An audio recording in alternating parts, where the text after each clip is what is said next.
And I can't remember. I think is it Monday today in regards to the Roman pagan calendar? Yeah, it's Monday, the second day of the week. It should be then.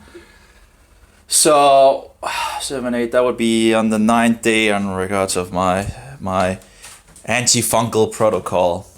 Anyway, don't know how that actually goes, but anyway, let's keep to the topic, right?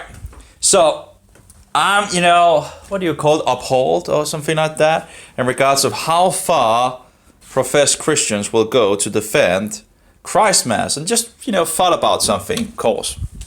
Christ Mass, of course, is in regards of Rome, Roman tradition and all that. We see Christendom beginning to promote Christ Mass in the 4th century, because they in Rome knew when Jesus was born and all that bullshit. Well, really. Now, I think one thing that Christendom do, if you actually read, John Chrysostom against the Jews, homily 1-8 and all that. Now, it's, some of it is kind of, it's just, it's kind of, vicious against the celebrations of the Jews, which is actually just the celebrations of Jehovah. So you have Passover, you have 7 days of unleavened bread, you have the first fruit after the Sabbath in those 7 days, you have after the Sabbath, the weekly Sabbath, that would be Saturday. Well, at least that's closer than Sunday, because Sunday is the first day. If you want to be totally exact, it's from sundown to sundown and so forward. But anyway, Saturday, okay? So the Saturday in regards of Sabbath and all that, next day is first fruit in regards of the first day of the week. Now, you count from there on, you count 50 to the next, first day of the week in regards of the festival of weeks. So instead of counting like, many do in our days, where they count to 24 or 25 in regards of Christ Mass, which we also call Yule in Denmark, which goes back to the word Yulna, and Yulna goes back to the false god Odin. And it's just, it's literally, all these pagan traditions is pretty much just in your face, just open a lexicon and look things up. Yeah, apparently people don't want to do that. They just want to. Anyway, so we, in the Bible, we count to 50, from the first fruit or 7 Sabbaths and then after the Sabbath and all that. Anyway, that's what is written in the Bible, in the Torah. That's something you can find in Scripture. That's the celebrations that Yeshua would be keeping. That would be Jesus. Anyway, so in any case, Yeshua would be the Hebrew name. Anyways, then we have, after the Festival of Weeks, we have later on in the fall, we have the Day of Trumpets, where you blow a trumpet horn, or let's see if we have it. I have a small version, I think. You can get some really, really nifty, nice big ones that really can make some, really nice sound. But like this is a shofar. You blow it and all that, but it's pretty bad. Yeah, it's not really it's not really worth anything. But in any case, then you have 10 days in total, and then the last day is the Day of Atonement, and that's where you inflict yourself and so forward. And like, for example, with fasting, that's one way of doing it. That seems to be, one way of inflicting yourself in the Bible. You see people, taking, and fasting and taking what is called, a sack on. What do you call it? I can't even remember. And fixing things in. Anyway, so that's the Day of Atonement. And then you have the Festival of Sukkot, which is 7 days. And the last great day is, the last great day. That's the last day of the week, of the year. And that's the festivals of God. That's the festivals of Jehovah. And I'm just getting tired of how people can defend keeping these pagan traditions. And it's, one thing is to say, oh, I didn't know. I didn't know it was actually pagan. Another thing is to, it's all pagan, this is pagan, that is pagan. But it doesn't really matter. What matters is in regards of here. Now, knowing that Christ Mass also, linked to Saturnalia as well, there's some links in regards to that. But, you see all the pagan things, and again, you can just pretty much level it up to say, well, is it in the Bible? No, it's not in the Bible. Well, why are we keeping it then? And of course, if you want to go in regards to the road, in regards of, the sun birth of Sol Invictus and other different names of these pagan gods and all that, in regards to the sun god, in regards of sun, the sun, the sun that is on the sky and all that bullshit. Anyway, not the real Son of God. So anyway, so,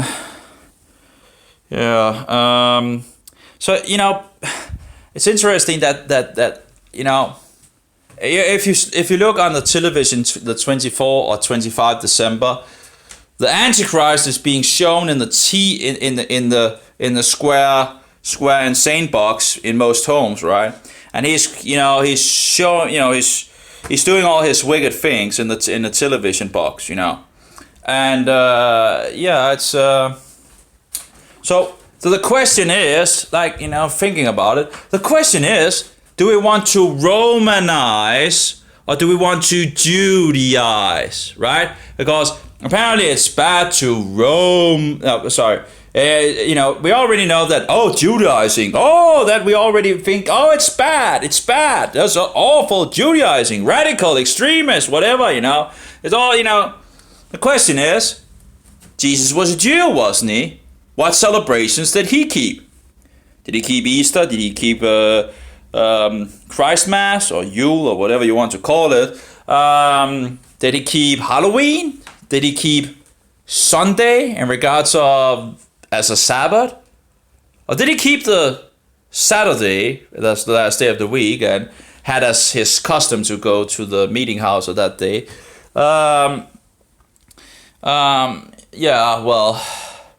So the question is, what did our master do? Because we are called to be disciples, are we not? We are disciples of our master, right? So what should we do if we are disciples? We should do as our master did, right? So what did our master do?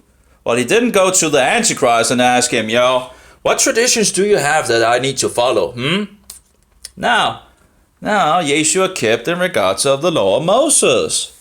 The festivals of Jehovah, which is written in the 5 books of the law of Moses. So, and I'm thinking, all these people that is out there and defending the celebration of Christ Mass, we know there are wolves in sheep clothing out there, and this is, and people knowing that actually should know better, that actually, it's all pagan, they some of them actually, it's all pagan, and yet, but it's okay, it's just, it's what's inside here that is important and all that. Oh, okay.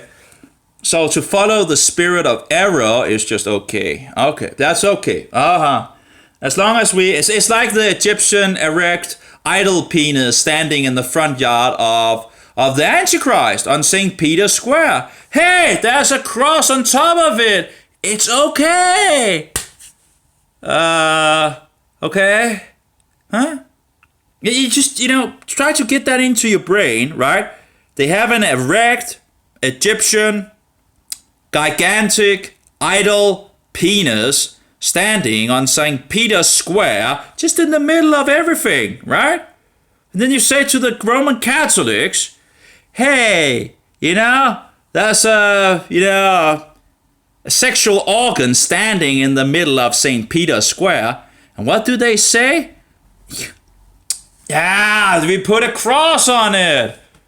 Oh, that's how you Christianize things. Yeah, you just take a disgusting, erect, idol penis and just put a cross on top of it and, hey, it's Christianized. Oh, yeah. And, I feel it's the same thing with all these pagan traditions, pretty much. We take, we take something pagan and we just, Christianize it. Really? Can you actually Christianize something that is pagan and, we're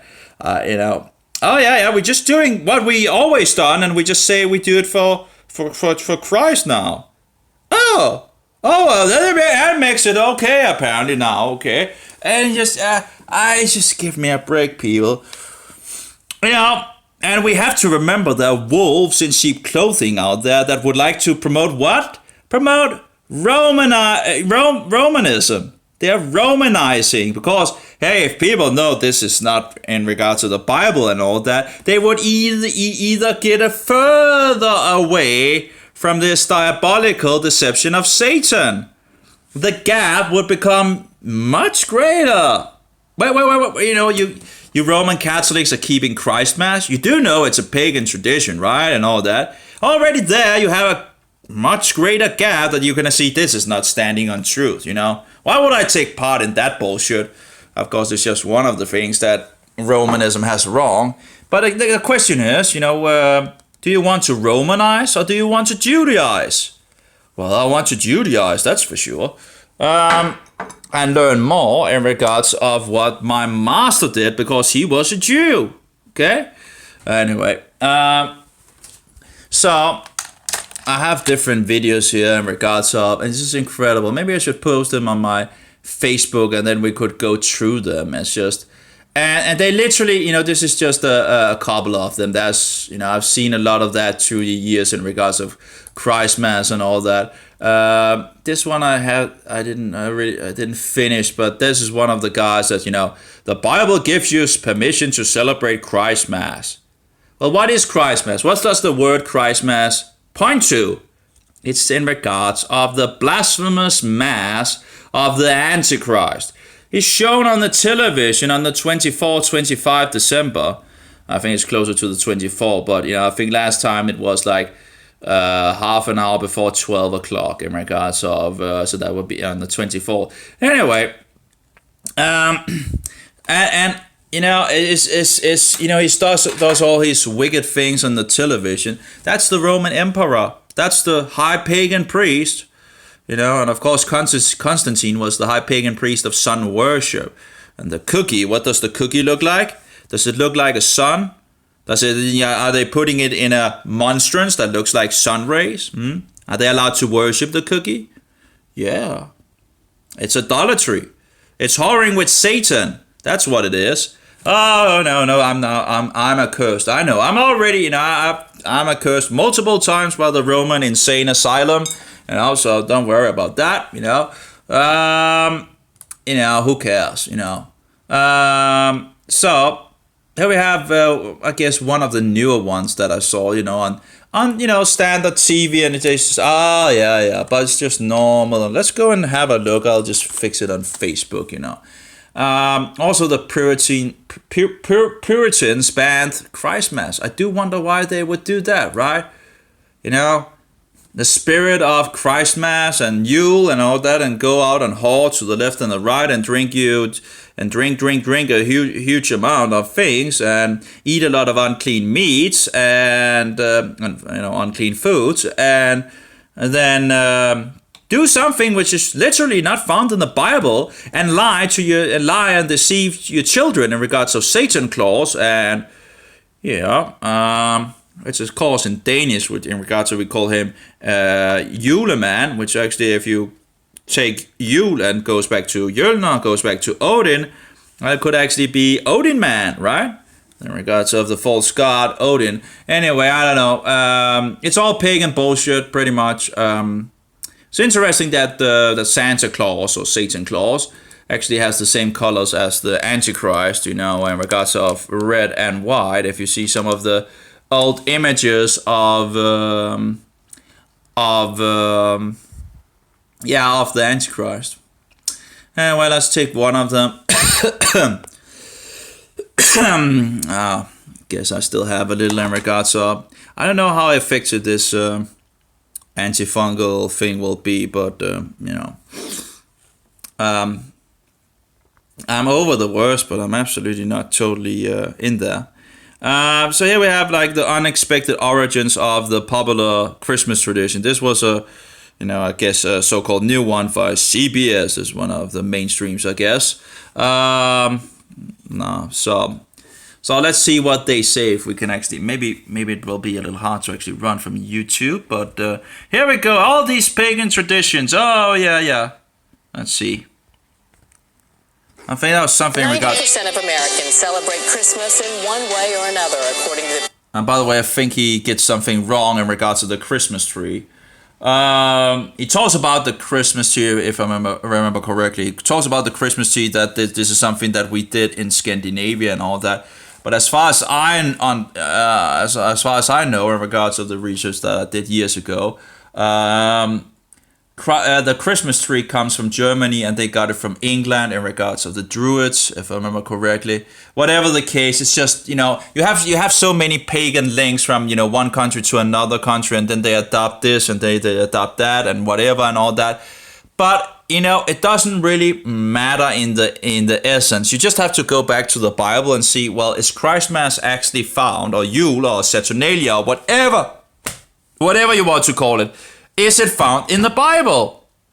And then, I had another video where he's like, as he's trying to nail the Christians, and maybe we should take that afterwards and see and just put some truth into that, because the first thing they say, oh well, Jesus was at a wedding, and he was at he was at Hanukkah. Well, just because I'm at a place where they're keeping Hanukkah, in regards, it is just saying that he is in Jerusalem at the time of Hanukkah. It doesn't say he's celebrating it. He's just walking around in the temple as he has been doing for so many other days. So it's just to pinpoint, hey, this is the time in regards. So anyway, I don't see any regards of Hanukkah being celebrated, which is, by the way, is another story that I researched. It's a second Sukkot, and that's not written in the Torah. It's not found in the Torah, and later on is this second Sukkot. It was because they missed the first Sukkot. So they kept a second Sukkot, which is the last festival written in the Bible. And then it evolved over time to this Hanukkah thing where you dress out and all that bullshit. But overall, it's not found in the Torah. It's not found in the first 5 books of Moses. So anyway, I wouldn't give it any credit in regards of keeping it. And people seem to, when they go from Christmas, they end up getting into Hanukkah. And Hanukkah is just, it's not written in the Torah. I do I still have those 20 somewhat pages of Hanukkah in regards of, things in regards to that. But overall, I'm not going to go by that, that's for sure. And could I be in Jerusalem at Hanukkah? Yeah, I could. Does it mean I celebrate Hanukkah? No. And another thing in regards of a wedding is, that's not a... that's a wedding, right? That's not anything to do with in regards of the pagan. It's in regards of two people getting together. So I don't see what's the problem is with that. Or, anyway, let's go on to see what he has to say. Research Center. The holiday began in the 4th century when church officials chose to honor the... And there we go with the Christmas tree and all that. And that was, he talks about that in Scandinavian, they had apparently in regards of a tree and all that. But as far as I understand it, we got it from Germany, and it's actually only in the 20th century we got it. I think it was, I can't remember, but I think it was around the 20th century they began to incorporate, this Christmas tree and all that bullshit.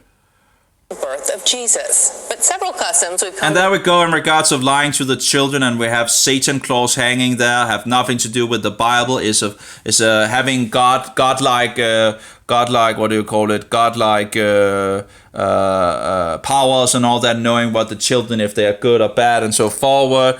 And we're pretty much lying to our children about these things, which is also a bad thing, because we're told to instruct our children in the truth and not in the lie, not in error and all that. And of course, with he comes down the tube and all that, and then he fixes candy or what. And candy, of course. Oh, children love candy, right? So what do we see in all these satanic pagan traditions? A lot of promotion in regards of candy, right? Because that's what the children loves, and then they get this feeling, and then they will promote it to their next generation.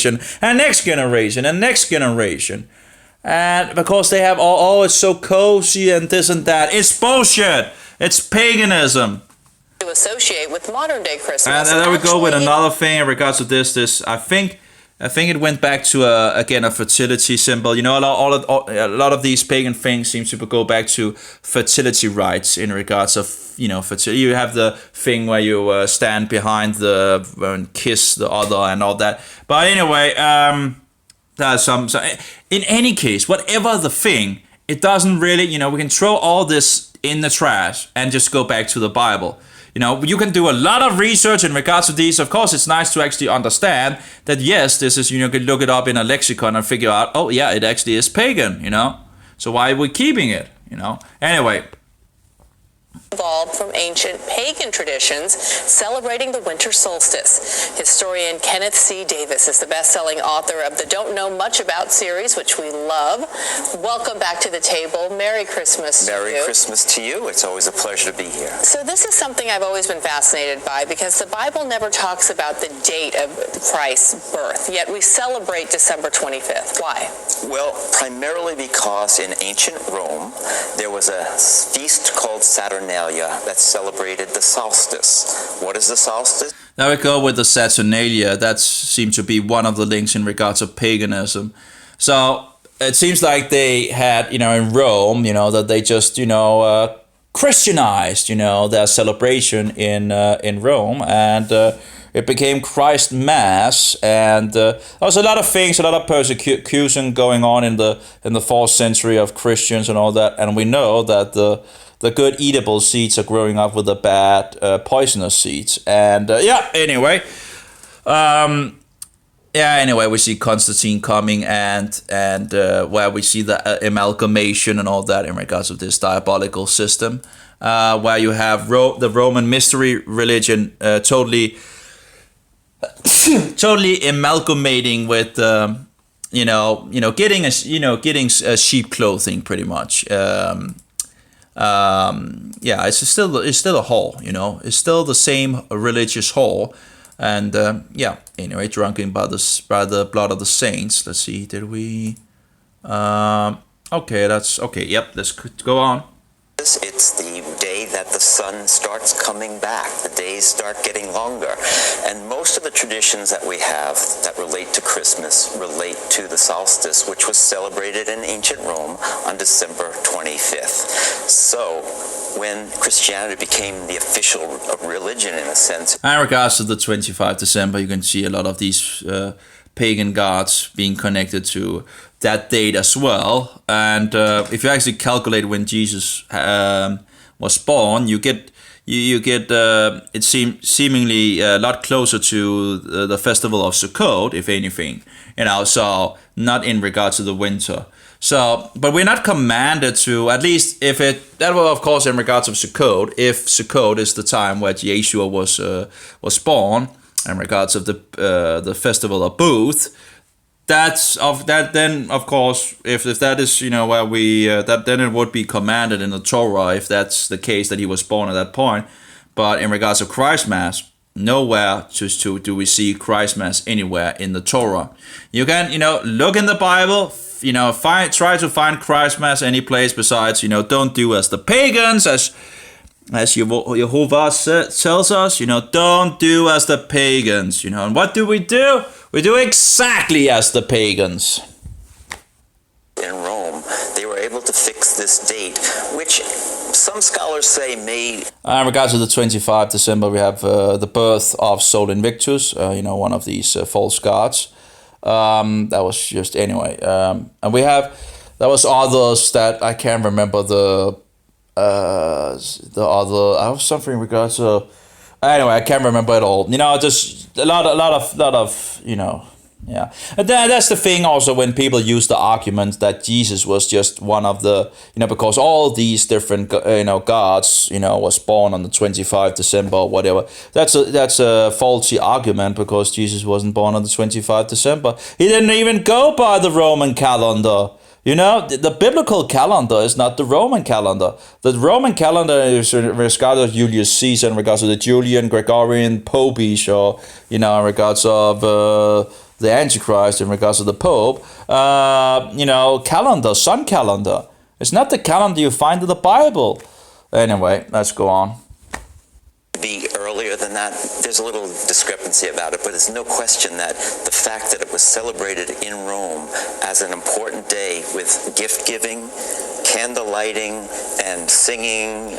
And again, let's just, if you go to John Chrysostom and see how he attacked the so-called Jewish festivals, and then begin to promote Roman tradition, it's disgusting. It's the same thing with Passover and Easter. The world keeps Easter in today.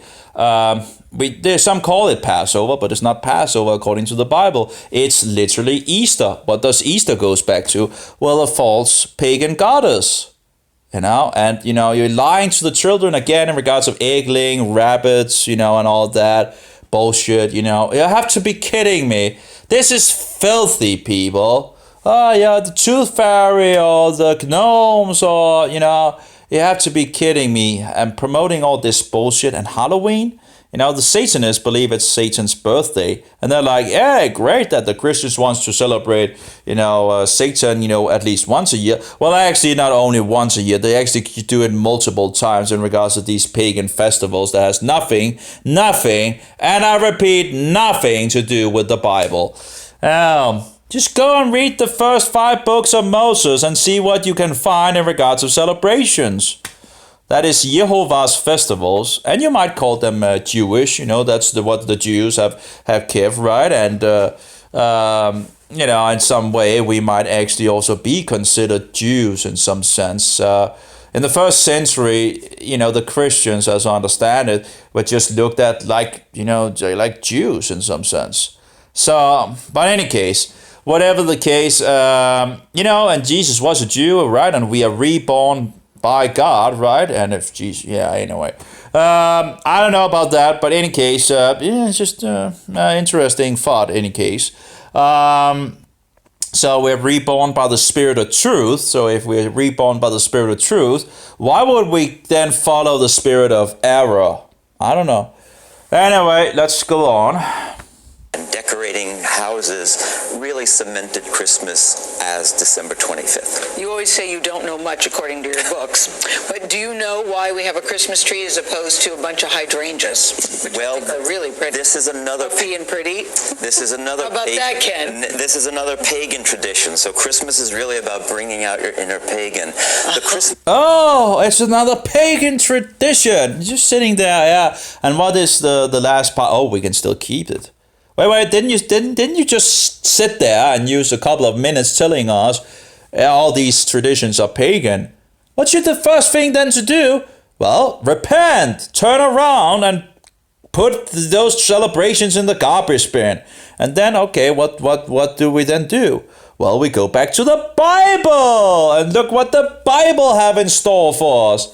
Yeah, but Paul says, I don't care what Paul says. He never walked with Jesus. He never slept with Jesus. He never talked with Jesus. He never, anyway. We know in regards of, the congregations in Asia Minor, as far as I can see in regards of historical things that what have survived, they actually kept those festivals. Oh, now you're Judaizing. Well, Jesus was a Jew, wasn't he? He wasn't the Antichrist, the Romanizer, right?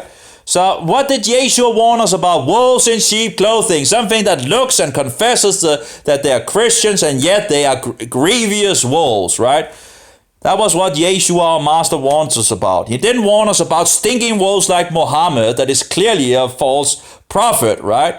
He warned us about wolves in sheep clothing that, if possible, could deceive the very elect, okay? And what is the little horn that sits on the fourth beast, or is part of the fourth beast, which is Roman? Well, it thinks to change times and laws. What do you think Rome has done throughout the ages for to change times and laws? One of the biggest examples I think we have is in regards of Easter. That was very early on a conflict in regards of Polycarp going to Rome, trying to get them on the right track, and they didn't want to do that. And later on, Bishop Victor in Rome writes to the congregations in Asia Minor, which is nowadays Turkey, trying to force them to go by Roman traditions. And yet we have the letter going back from Polycrates, and Polycrates is not Polycarp, two different people. Polycrates write back to to the bishop in Rome and tells him pretty much to stick it. I guess that's a bad term, but he pretty much, it's better to follow, we shouldn't fear man, we should fear God more than we should fear man, and give some good arguments and all that, and pretty much shows a lot of things in regards to that the Roman bishop doesn't have the authority that he thinks he has, and of course he's the high pagan priest, he's not, anyway. So he's the Antichrist of the number 666. Now, anyway, then later on in 325, apparently in regards to the Council of Nicaea, seem to, as far if I got the correct information, as far as the document I've read, it says, we're now all in agreement to follow Roman traditions in regards of Easter. It's like, yeah, we're now all in agreement to be in error. Yeah, that sounds like a really... You have to be kidding me. Of course, we can see in Christendom, for example, from the 4th century, that not all were going along with this bullshit, and yet they were persecuted as well. Anyway, let's go on. But as far as I can see, Asia Minor actually kept all the festivals written in the Torah. And of course, Polycrates talks about it going back to the Apostle John and the Apostle Philip. He doesn't mention the great Apostle Paul, apparently. I wonder why. Maybe because all Asia actually rejected Paul as an apostle. If you go to 2 Timothy 1:15, in regards to that's Paul's own words, that they rejected him. And if you go to Revelation 2:2, in regards of Ephesus, where we know that Paul was teaching 2 or 3 years, and yet being, apparently rejected. I wonder why they would reject a Roman Pharisee. Anyway, so, going into total lawlessness and all that, and telling people, it doesn't matter which day we're keeping and all that. Well, wait. Let's go back to what God says, okay? Because, the devil... if the devil can get you away from God's law and God's scripture, God's written words, well, then there's room for getting his stuff into, and we pretty much have fallen into that in our days, because we're keeping all the pagan traditions now. Oh, we have just Christianized them. Oh, really? Okay. And again, what does God say about in regards to paganizing things? Don't do as the pagans, okay? I think that means don't do as the pagans! Yeah, okay, anyway. History really comes to... Who knew we had an interface? Which of the wise men said that? I can't remember. Well, it's like Halloween and a lot of other things we do. These all predate Christianity. But in the north... About paganism, right? Yeah, it's just out there, and yet, no problem, let's just continue to keep those. Norse world, Germany, the Scandinavian countries, where winter was really serious and the solstice was really an important idea. They celebrated the return of life by celebrating an evergreen tree. When Christianity... Well, I'm not so sure about that in regards to the evergreen tree, because now I'm from Scandinavia, I'm from Denmark and all that. And as far as I know, the Christmas tree came... or juletræ, as we call it in Denmark, came in the 20th century. But I don't know, maybe the pagans beforehand in Denmark was celebrating something of that kind. I don't know. But as far as I understand it, the Germans got it from the Druids in England at some point, and then we got it in Denmark. I don't know, maybe I'm wrong, but overall, it's, we can pretty much agree that it's nothing to do with the Bible. So whatever the story is out there, whatever, this and that, and, doesn't really matter. Let's go back to the Bible. Came in, they started to use the evergreen tree, the pagan symbol, as a symbol of the tree. I don't think it's originated in Scandinavian, as far as I know. It originated in, but of course you have so many pagan traditions in so many where different societies have somewhat of the same and all that, and maybe it could be in regards to this dispersion from Babylon and all that societies has picked up some of these pagan doctrines that they might have had from Babylon and all that. Overall, it's not biblical, okay? Any case. tree of paradise. Oh yeah, that was in regards of Start to hang. fertility as well, in regards of the evergreen tree is green all year and all that. So that was also in regards of, fertility, anyway. An apple on it. So little red balls on green trees. Oh, that's Getting the ornaments. picture here. That's where the idea That's for right. ornaments So came all of these things really celebrate the idea that light and life are coming back into the world, which is essentially what Christmas means to Christians across the world. Right, and mistletoe? Mistletoe, we can thank the Druids for that. The Druids believed that mistletoe was an all-powerful healing item. It hung from the sacred oak. In fact, if you met somebody in the forest, you gave them the sign of peace under the mistletoe. So people started to hang mistletoe above their doorways as a symbol of peace. This was such a powerful... And now apparently it just represents life and blood of Christ. What do you see that in the Bible? Thought of as sacred symbol of peace and healing and all that. Pagan symbol again, but clearly it says, oh, it's pagan. Yeah, well, anyway. Symbol of paganism, that English churches actually banned the use of it. And in fact, the real war on Christmas in America begins with the Puritans in around 1659. Yeah, because the Puritans understood that this was pagan and there's nothing to do with the Bible. And, but apparently people are just wanting to follow Satan instead of actually following the truth, because that seems to be the thing that people like to do. They knew all of these things, the date, the traditions were pagan ideas. The Puritans banned Christmas for about 20 years in America before the celebration became just too popular. You'll be glad to know all of your answers today were correct. You know a lot. And of course the Roman Catholics would be out there promoting it, because again, Christ Mass goes back to Rome and all that. Antichrist and all that Pope bullshit that they're pushing on us. You know a lot, Kenneth C. Davis. Our fact checker over here. Merry Christmas to you, Kenneth Davis. And why would I ever say Merry Christmas? Because Merry Christmas, what would that go back to? Well, we go back to the Antichrist and his abomination in regards to the blasphemous Mass that the Protestants, by the way, rejected. They turned the boat and all that, and some went further than others and all that. Sadly, I think in 500 years we should be ashamed that we haven't gone any further than this, What have we been doing? We have had 500 years to read the Bible, and this is where we are? You have to be kidding me. We literally had to have no one read the Bible, thought about, hey, maybe, of course, there has been people actually doing that found out that, well, we actually have these celebrations in the Bible. Maybe we should actually keep those instead. And, of course, they end up being persecuted by the world. This does not take away, we're not the Grinch spoiling it here. It still has all the meaning that it has, but we can celebrate it and understand where these things come from. Good day to you with your favorite grandchildren. I look All forward to that one day. all the meaning. Yeah, you mean all the bullshit pretty much in regards of 90% of Americans celebrate Christmas. close this. Actually, that was running pretty good.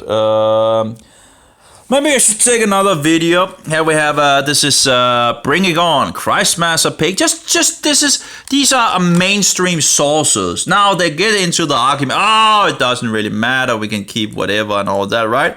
But anyway, let's take one more. This is an older one that I've seen before. I think one needs to go a little into it and all that.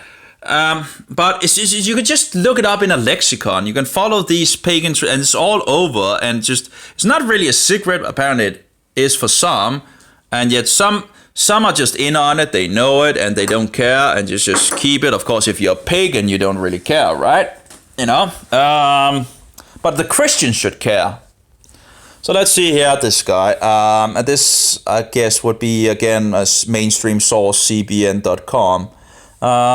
So let's see. Well, we've got some email questions for you, Pat. This first one comes to us from Helen, who says, I had a back fusion 5 years ago. I think we need to get a little forward. The word of God will continue, but Jesus is basically...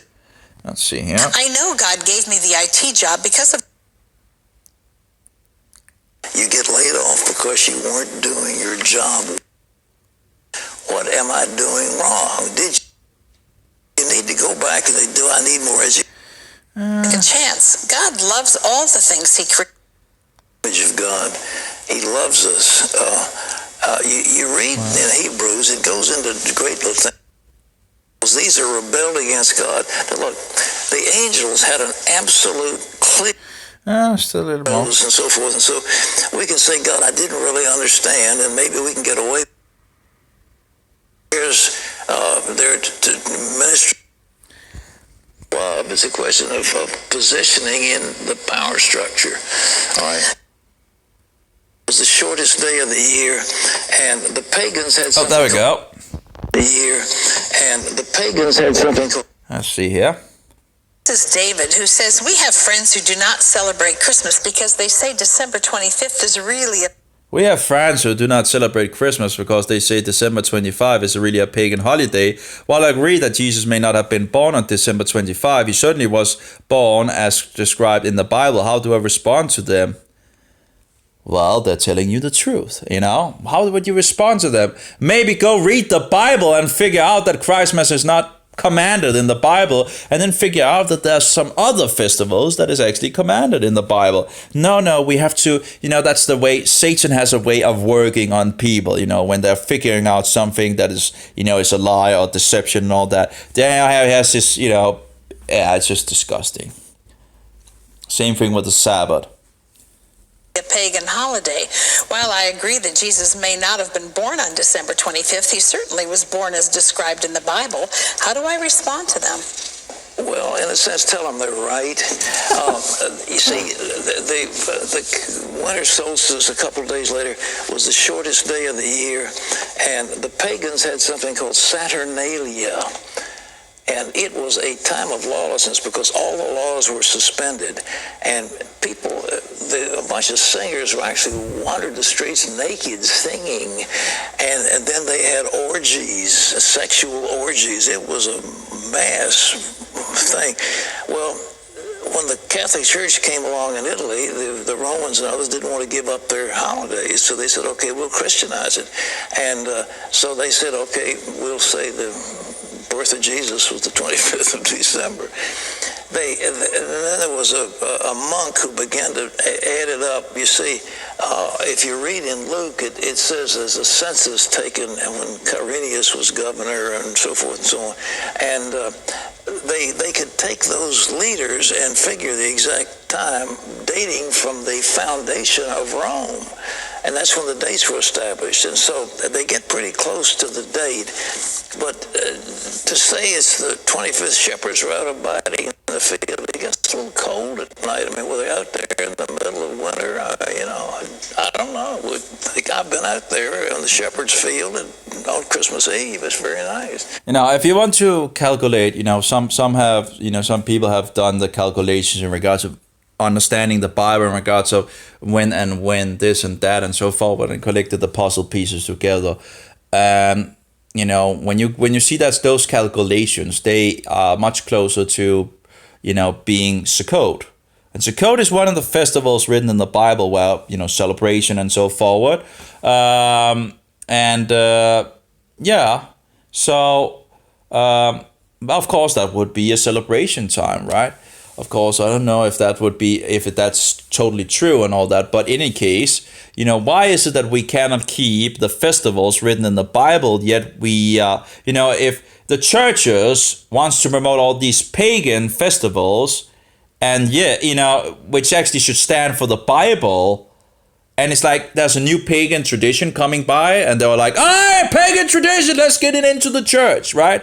But if you come around with the biblical festivals, Judaizer, legalist, extremist, radical, we can't have that, we can't have that in the church, what bullshit, what other bullshit. I wonder who they're working for, are they working for Rome, wolves in sheep clothing, just give me a break. But it's cold, and nevertheless, what was going on? So all this business about mistletoe, pagan, Christmas trees, pagan, giving out gifts, pagan. Every bit of it is pagan. Every single bit of it is pagan. We've Christianized it all. And so that's good. And so we have time. We celebrate for Jesus. And everybody gets all misty-eyed. But the truth is, they're all pagan. But the birth of Jesus. But the intent of the heart is what it's about. Exactly. So. Oh, the intent of the heart is what is important. Oh, yeah. So not actually doing what God told us to do, that's not important. It's, like, for example, Sunday and Saturday, where God blesses the last day of the week and not the first. And yet we keep the first instead of the last. That's okay because it's the intent of the heart. Okay. It seems satanic to me. Oh, it's just the intent of the heart, intent of the heart. So, I don't know if I went out murdering someone. Maybe that's a little over the top, but I said, it's the intent of the heart, that, I just wanted him to, get to heaven, of course, this is a Roman Catholic doctrine, I guess, in regards to going to heaven. I shouldn't get out on these false doctrines. I don't believe we go to heaven when we die. We sleep and await the resurrection. This is a Roman pagan doctrine, and the Mohammedans have that as well. They think they go to paradise if they go out and is martyred for the faith of the satanic religion of Muhammad. But anyway, we have Christianized all these things. We give gifts in the name of Jesus. We celebrate his birthday, and it's a nice thing. And so I'm very delighted. And I like Christmas, but I tell you, the best Christmas I ever spent in all of my life, my best Christmas all of my life was spent in Jerusalem. When we had no Christmas ornaments, none of this stocking, none of this, all this stuff. But on Christmas Eve, we stood in Shepherd's Field and we sang, "O little town of Bethlehem, how still we see thee lie." And the next day we had a service, and on Christmas Day we baptized about 50-some people in the Jordan River. That was a wonderful Christmas. Amen. All right. Okay, thanks for those questions. I hope I didn't shock you. I'm not being irreverent, but it's the way it is. So when you're putting your tree up? I finally got one of those fake trees, and it's beautiful. It's already pre-lit, and you just plug. At least you have to give him that. At least he's honest about it being pagan. I just want knowing it's pagan and then just going along with it just doesn't fit my sock in some sense. It's just it's pagan. Why would I then continue to promote it? It's like, what is this? That pagan? Why are we keeping it? Why are we keeping? It's just also cozy. Yeah, but it's pagan. Yeah, but just give me a break. Those little joints in, stick it up and plug them in, and all of a sudden you've got a riot of light. I like all the decorations. The Founder's Inn is just loaded with decorations. It's very pretty. But pagan. But all to celebrate Jesus. Again, it's at least it's putting the truth out there. Pagan, it's pagan. So whosoever has I guess ears to hear, in regards of, they would wait. They would just wait. Are we is pagan? They might actually do some research for themselves, and actually at least the information gets out there. Hey, it's pagan, and then the people can, take it from there. But Christianized pagan, all right. Yeah, Christianized, I guess, is like the gigantic penis standing in the front yard of the Antichrist. Just put a cross on top of it and everything is fine. Now it's apparently Christianized, right? Yeah, okay. So it's disgusting. It's utterly disgusting. What do we have more? I had the Bible gives you permission to celebrate Christ Mass. This is from Wretched. It's a longer video. I have only seen half of it. It seems that this is a video trying to defend in regards of keeping Christ Mass. We also have Christmas and other holidays are wicked, discussed on Dr. Phil. That is actually a very nice video. Maybe we should take that at the last bit. That's a woman and she's standing her ground, and she's telling the truth, and yet he's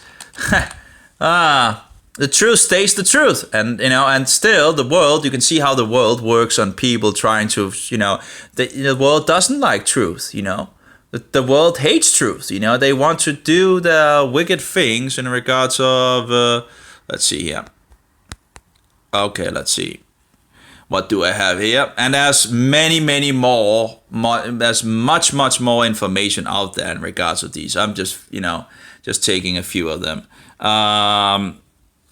And apparently 104 doesn't think it's, let's see, probably because it's promoting a pagan tradition. Gotta love a sermon. Again, every time you see someone promote or defend Christmas, it's Romanizing. It's paganizing. It's nothing to do with the Bible. So, when people are calling one, oh, you're a Judaizer. Yeah, well, that sounds pretty good to me, as long as I'm not a Romanizer. Anyway, and of course we have to remember the wolves in sheep clothing that works for the Antichrist. Read the Jesuit oath if you don't believe it. They work in secret, and they might, confess themselves Protestants, even if they don't, and nowadays, I don't know how, there's not that many Protestants, it seems. Protestants protested against the Antichrist of the number 666. Now people don't even know who the Antichrist is. They don't want to know either. Anyway. That doesn't treat its audience like dum-dums. This is Wretched Radio. Pastor Mike Fabarez, Orange County, California, preaching to his congregation, giving them permission, not a commandment, permission to celebrate Christmas. And he goes about doing it in a very thoughtful way, understanding that people typically have 3 objections this time of year. Number 1. Yeah, again, it's amazing to see how far professed Christians will go to defend Christmas. And again, we have to remember the wolves in sheep clothing. Know them by their fruit. Now is Christmas. So there we go in regards of the Danish Tuborg, what do we call it, beer thing, because that's of course one of the things in regards of Christmas traditions, right? We need to drink a lot of beer, right? Anyway, by the way, the pagan New Year coming afterwards is in regards to the pagan New Year of Janus. It's not biblical either. The New Year, now the Jews are keeping it in fall. They're wrong as well. They have like 4 New Years, but there's only one of them is biblical, and they don't keep the true New Year. But they're keeping in the 7th month in regards to the moon of the year in the beginning. But that's another thing. Of course, the Mohammedans have a weird calendar as well that seems not to be calibrating, so it goes around. Anyway, whatever the case, it doesn't really matter. I don't really need to know what all the other people are doing. I just need to know what the Bible says, right? It's not really, I don't need to know all this stupidity, right? Just go back to the Bible and what does the Word of God says. Okay, the new year starts in when? Spring, okay. Well, great. That shouldn't be that hard, should it? Anyway, and of course, you see in regards of history and all that, where they're making fun of those people actually keeping a new year that is much closer to the truth. And we have Christians and what was it? The U.S. I can't remember these pilgrims or something like that, where they had a date that was a lot closer to the real New Year according to the Bible, and they were made fun of and all. Anyway, again, Rome pushing their stupidity. So we have to be aware that there's a great machinery in the world trying to push these filthy, pagan, diabolical traditions instead of the biblical tradition, or the biblical, written festivals, that is commanded and all that, and that actually might help us to learn things. We're not going to learn things by keeping Christmas or Easter and having we're teaching our children all these vanities And then they have a way when they find out that this is all bullshit and all that the rabbit, egg-laying rabbit was bullshit, and Santa Claus was bullshit, and the gnomes was bullshit. And of course, demons comes in many disguises and all that. But anyway, but that's another topic, I guess. But the thing is, they find out it's all bullshit, and then they put Jesus in the same category. Hey, the devil have just done his deed, And then they don't believe in Jesus anymore either, because why would Jesus be real if all these other things? And you're lying to your children. Get it into your head. You're lying to your child. You're deceiving your child. It's utterly the disgrace when we should be teaching them the truth. Should be teaching them who Jesus Christ is and who the Antichrist is. The two most important things to know in this world. Those two things, And apparently, we're just casting our children into Satan's candy shop and saying, hey, they will figure it out for themselves. No, that's not the way to do it. We have much more experience as parents. We have a job to do and lead them in the right direction. We're to pull rope from Satan. Not just give it up and let him take it all from us, Anyway, we are always to pull rope, Jesus is the perfect example to follow after. That's the example to the goal to go after. We're not perfect, we have, we are on different levels and different mistakes and all that. We're not perfect, okay? That's why we need Jesus Christ as in regards to for the ransom for our sins and so forward. But we are to go in the right direction, And if we're not standing for the truth, we're just letting the world take more over in regards of error. And it's we selling our children to the devil, literally.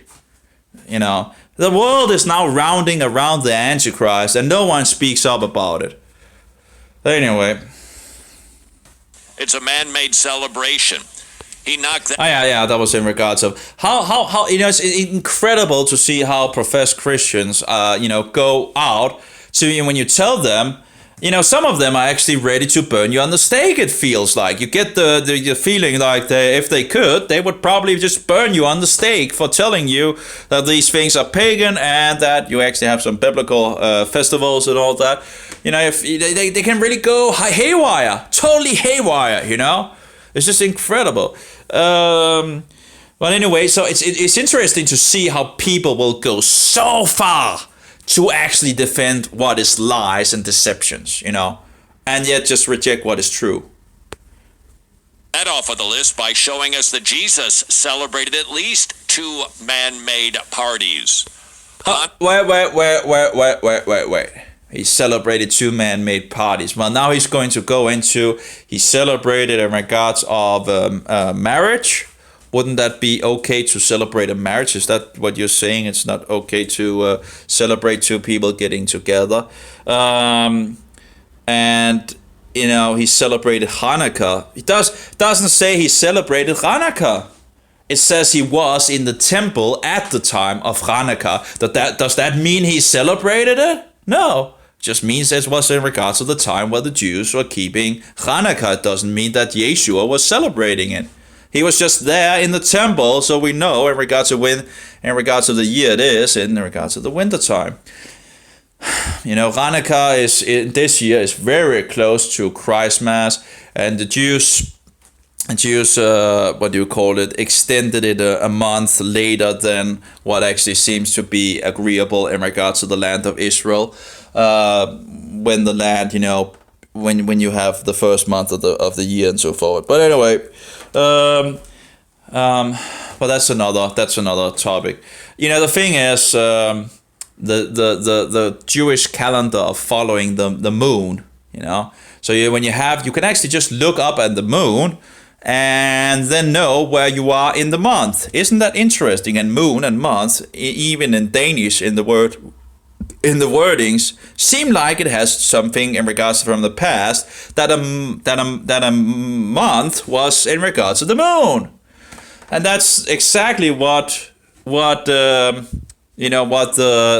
biblical calendar is. When the beginning of the moon is in the beginning, it's in the beginning of the month. when it's full, it's halfway there. Then you're in the middle of the month.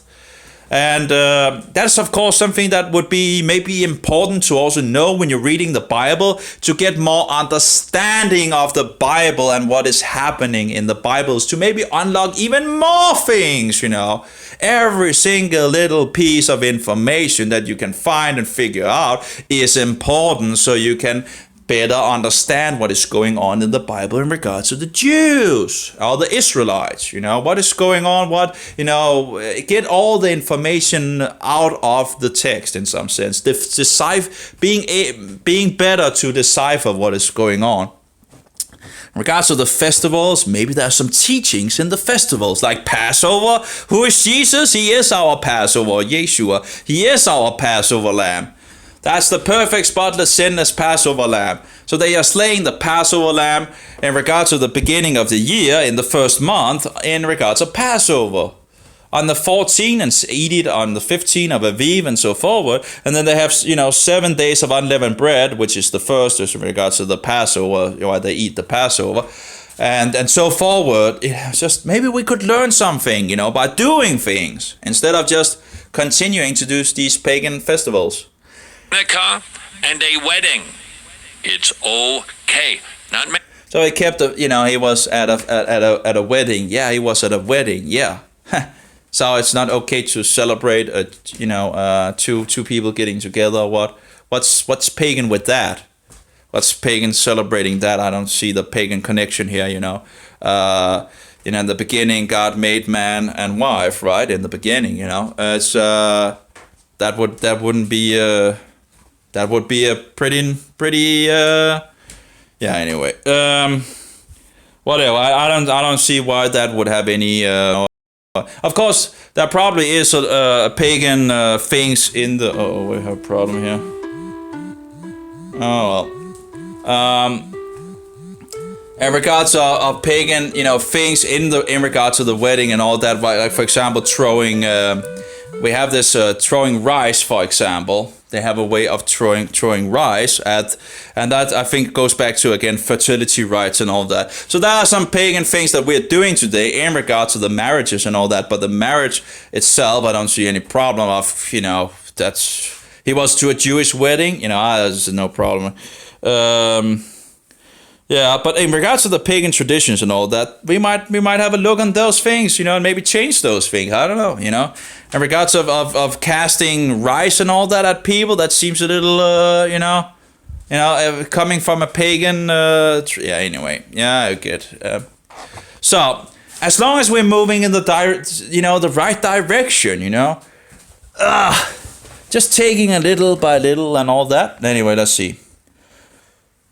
And again, why is it that it's so horrible to keep the festivals in the Bible, and yet people will go so far to defend the pagan festivals of Rome? Mandated. It's okay. Number 2, it's commercial. All of the trappings and the expenses and the travel. It's all permissible. Why? Because he went back to the Festival of Booths and discovered that there was traveling. It was actually commanded. You had to go to Jerusalem. Second, they had succulent food, the good stuff, the party food. There was a celebration. There were trappings, decorations, tree-like decorations. Wait. Is he going to use the argument that when people were celebrating on Sukkot, which is actually one of the festivals written in the Bible, then they kept that, and thereby it's okay to keep Christ Mass? Is that where we're going with this? Because that seems pretty silly, because one of the festivals is commanded by Jehovah to be kept, and the other is not. So, but of course the Christians don't want to keep Sukkot and celebrate Sukkot, right? They want to keep Christ Mass. Isn't it, So there would be no problem in regards to celebrating Sukkot and having a good time. And yet they want, do you want to use it as an argument, and then it's okay to keep Christmas? And yet, then we throw away the festival of Jehovah and go to a pagan tradition instead. Give me a break. all to state we have permission in the Bible from celebrating the Old Testament Festival of Booths to apply the principles to our New Testament non-biblical Christmas celebration. What's bullshit is this? Why do you draw that bullshit from the hat, you know? So you have in the so-called Old Testament, in the scriptures, which still have a lot of prophecies which are yet to be fulfilled in the future and all that, and still ongoing and so forward. And you're telling me that just because they are allowed, you know, that, oh, it was in regards to celebration, in regards to Sukkot and all that, which is, the last festival of the Bible, that is actually written in the Bible, then it makes it okay to keep Christ Mass. And yet we're still throwing Sukkot away, or the Festival of Booths. You know, that's throwing away, that's Judaizing. We throw that away, and then we're keeping to Christ Mass.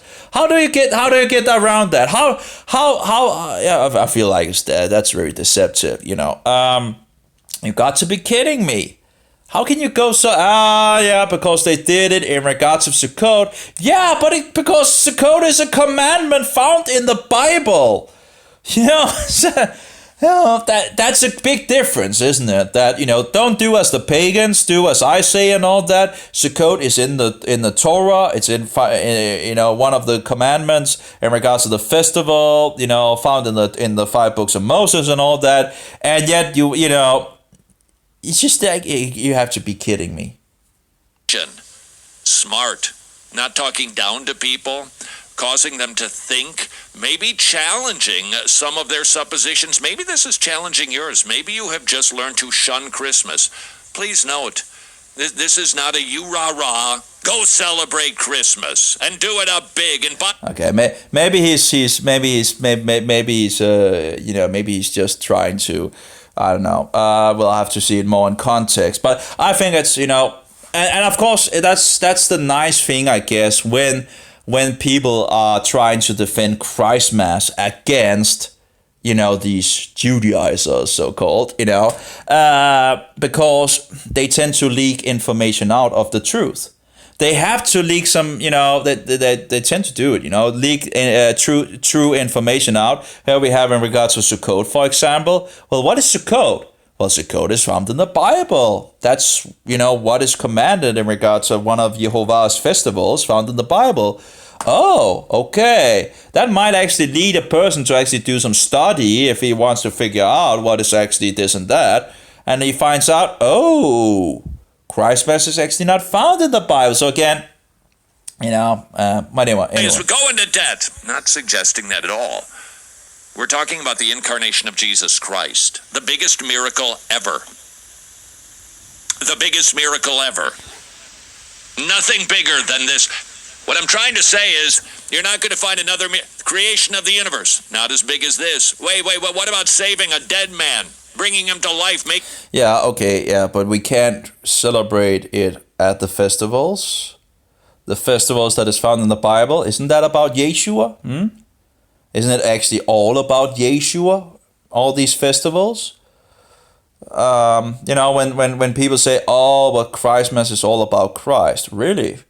I thought, all those pagan, things and all that. Maybe we should actually just go back to the festivals that God have given us, and they are all about Christ as well. So. Making a born again, not as big as the incarnation, where the infinite got stuffed. Actually, Christ Mass seems to be more of a thing of pushing, where you have the paganism and trying to Christianize the pagan things and then make it, make people believe it's actually Christianity, like the penis and standing in front, in St. Peter's Square, and we put a cross on the penis, so now it's okay, it's Christianized, Don't worry about it, it's Christianized, Anyway. Into a finite body, biggest miracle ever, and it's okay to celebrate. Because what do we see? Yeah, I never said it was a bad thing to celebrate in regards of Jesus' birth and all that. Maybe we should just keep the celebrations that actually is found in the Bible instead of pagan traditions, right? That actually goes back in regards of the birth of pagan gods, See in the manger We see the one who owns the cattle on 1,000 hills being put in the trough of cattle. The shame and the humiliation. Why? To bear our shame and humiliation, that it might be forgiven, that it might be cleansed. It's okay to celebrate. That is his point, and he's doing it in a thoughtful way. So let's go back to this Mike Fabara's sermon. Let's go back to the Festival of Booths. What else did they do there? And the Festival of Booths is in regards to the festival it's the last festival of the year written actually in the Bible. It's it's Sukkot, So yeah, let's see what he has to say. They rejoiced. They had a good time. So maybe if your third objection to not celebrating Christmas has something to do with I've got the Christmas blues, well... Yeah, well, in regards of they rejoiced and celebrated. Yeah, of course they celebrate because it was Jehovah's festival. And it's a commandment found in the Bible. But, apparently now we can't keep it, we can't keep Sukkot. We need to keep Christmas, apparently. It's just bullshit. I figure it's utterly bullshit, And using these arguments that then it's okay to keep Christmas because they kept Sukkot, making a sukkah, there's like a booth and all that where you live in and all that. That's just outrageous, I think. It's utterly outrageous. One thing is to keep something that God has commanded us. Another thing is to keep a pagan tradition and then so-called Christianize it. The Festival of Booths has something to say to you. Prepare yourself. Celebrating is not celebrating when I'm not feeling it, right? So what you got to do is you got to feel it, man. Well, I don't feel it. I don't feel like celebrating. It's my party, and I'll cry if I want to. Remember that old song, Old Timers? Well, here's the thing. It ain't your party. It ain't your party. Well, I'm going to have a Christmas party at my house. It ain't your party. So you can't cry if you want to, and you can't cancel it if you want to, right? This is God's party. You're celebrating something that God has done. And you know what God says about it? Here's a great passage. You might want to turn there. You're not far from it. Deuteronomy 16. Deuteronomy 16. Now, this is going to blow your mind because you think it's bad parenting because you've read Psychology Today. And you've said you can't tell your kid you're going to eat those green beans and you're going to enjoy it. Because you know they won't enjoy it. I can't command my kids to feel something. Well, God must be a bad parent then.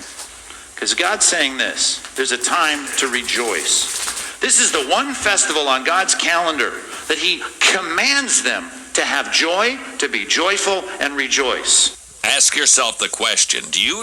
Yep, let's ask the question. One of the festivals that God commanded, right, in regards to Sukkot. Is that in regards to Christmas? No. Or Yule, or Saturnalia, whatever you want to call it. Suppose anybody during the Festival of Booths, anybody had the blues. Do you think that there was anybody who... What's the point of that anyway? I don't understand it.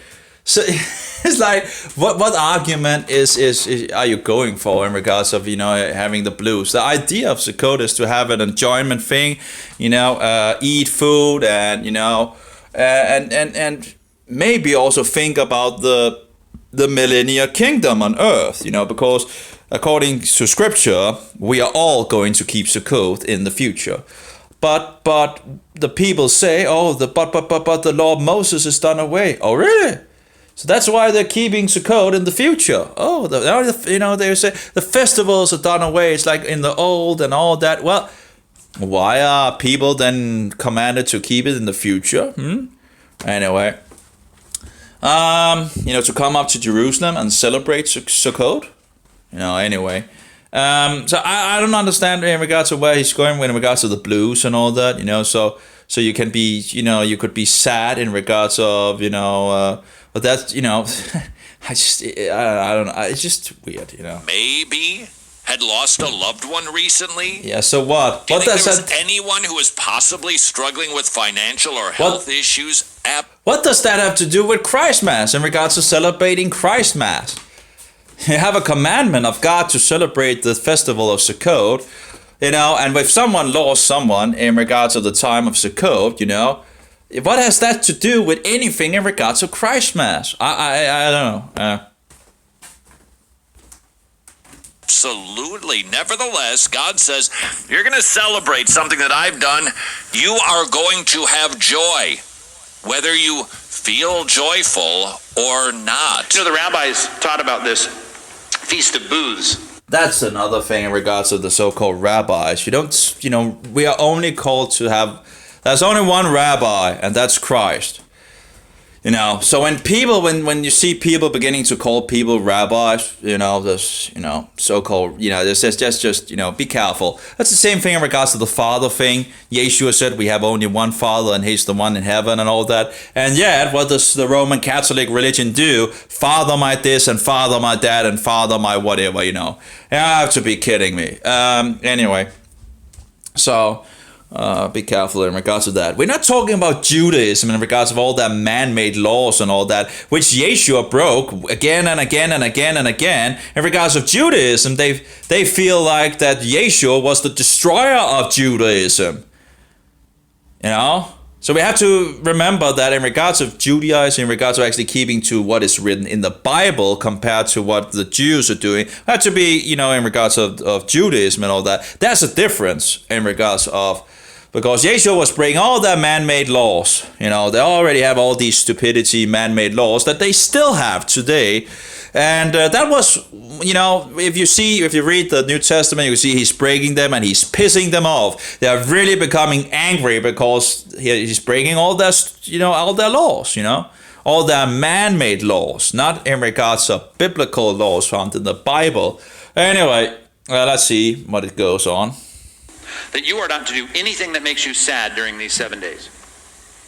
Well, I can't remember all the rule, what do you call it, in regards of Sukkot and all that, but it is to be, where you celebrate, And then, I just, all these arguments, I think it's just utter nonsense, pretty much, This is utter nonsense. The idea is to, it's a celebration that apparently Christians just have to have a way of rejecting, professing Christians want to reject it. And they want to use the Judaizer card or radicalizing card or extremist card or legalist or whatever and all that, as they have done for hundreds and hundreds and hundreds of years, while they have Romanized it all in regards of all the pagan things and following the Antichrist of the number 666. I don't care. I don't see it as a negative thing being called a Judaizer. I think it's a positive thing, Jesus was a Jew and he kept those festivals. He didn't keep all the rest that the Christians are now keeping, most of them. Nothing. You're to engage in only things that make you glad, nothing that makes you sad. And if you have mourning or grieving to do, here's what the rabbis taught.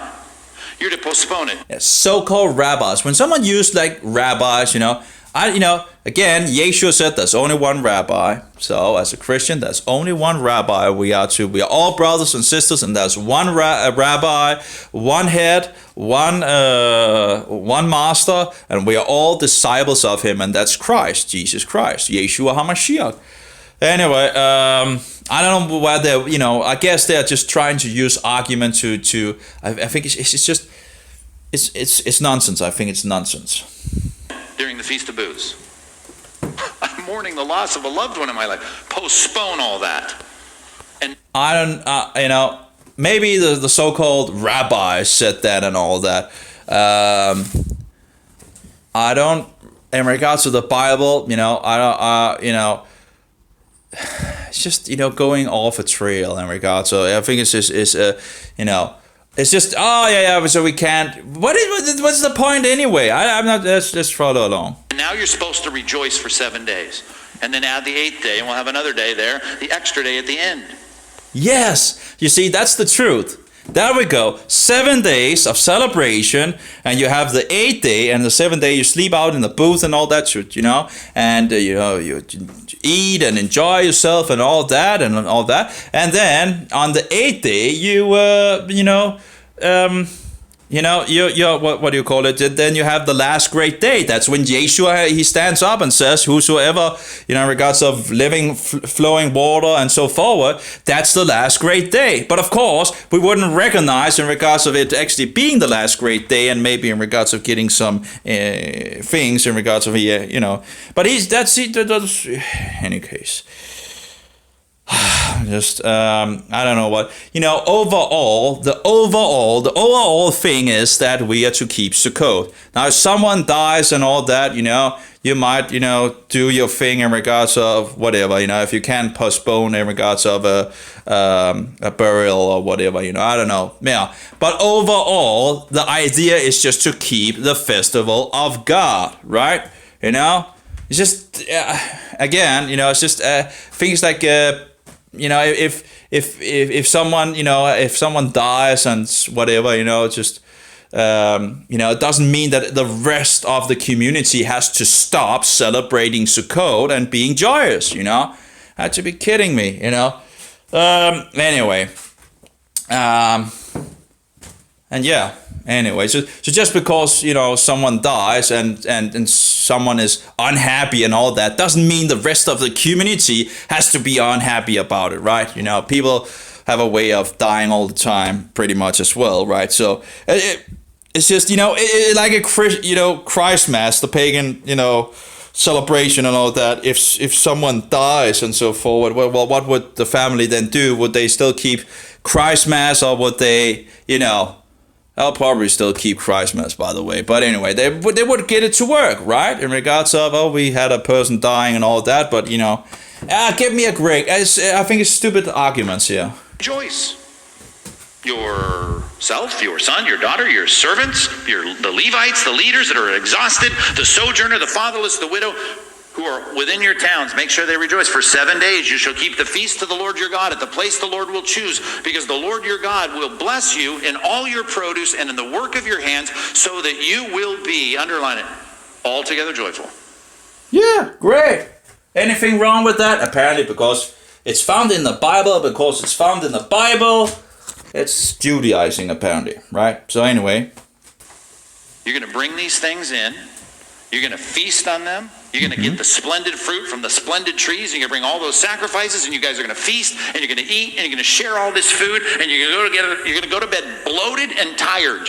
You think, if you go to Jerusalem and have a 7 days festival and all that, you think you might actually be enjoying yourself, eating good food and, maybe a little alcohol and so forward. Again, be careful about alcohol, but any case, do you think that you might actually, enjoy yourself at that time? You might have been out working and all that. You come up to Jerusalem celebrating Sukkot and all that. You might think that you might actually be able to have some fun, right? And celebrating at the very exact time that Jehovah have appointed, right?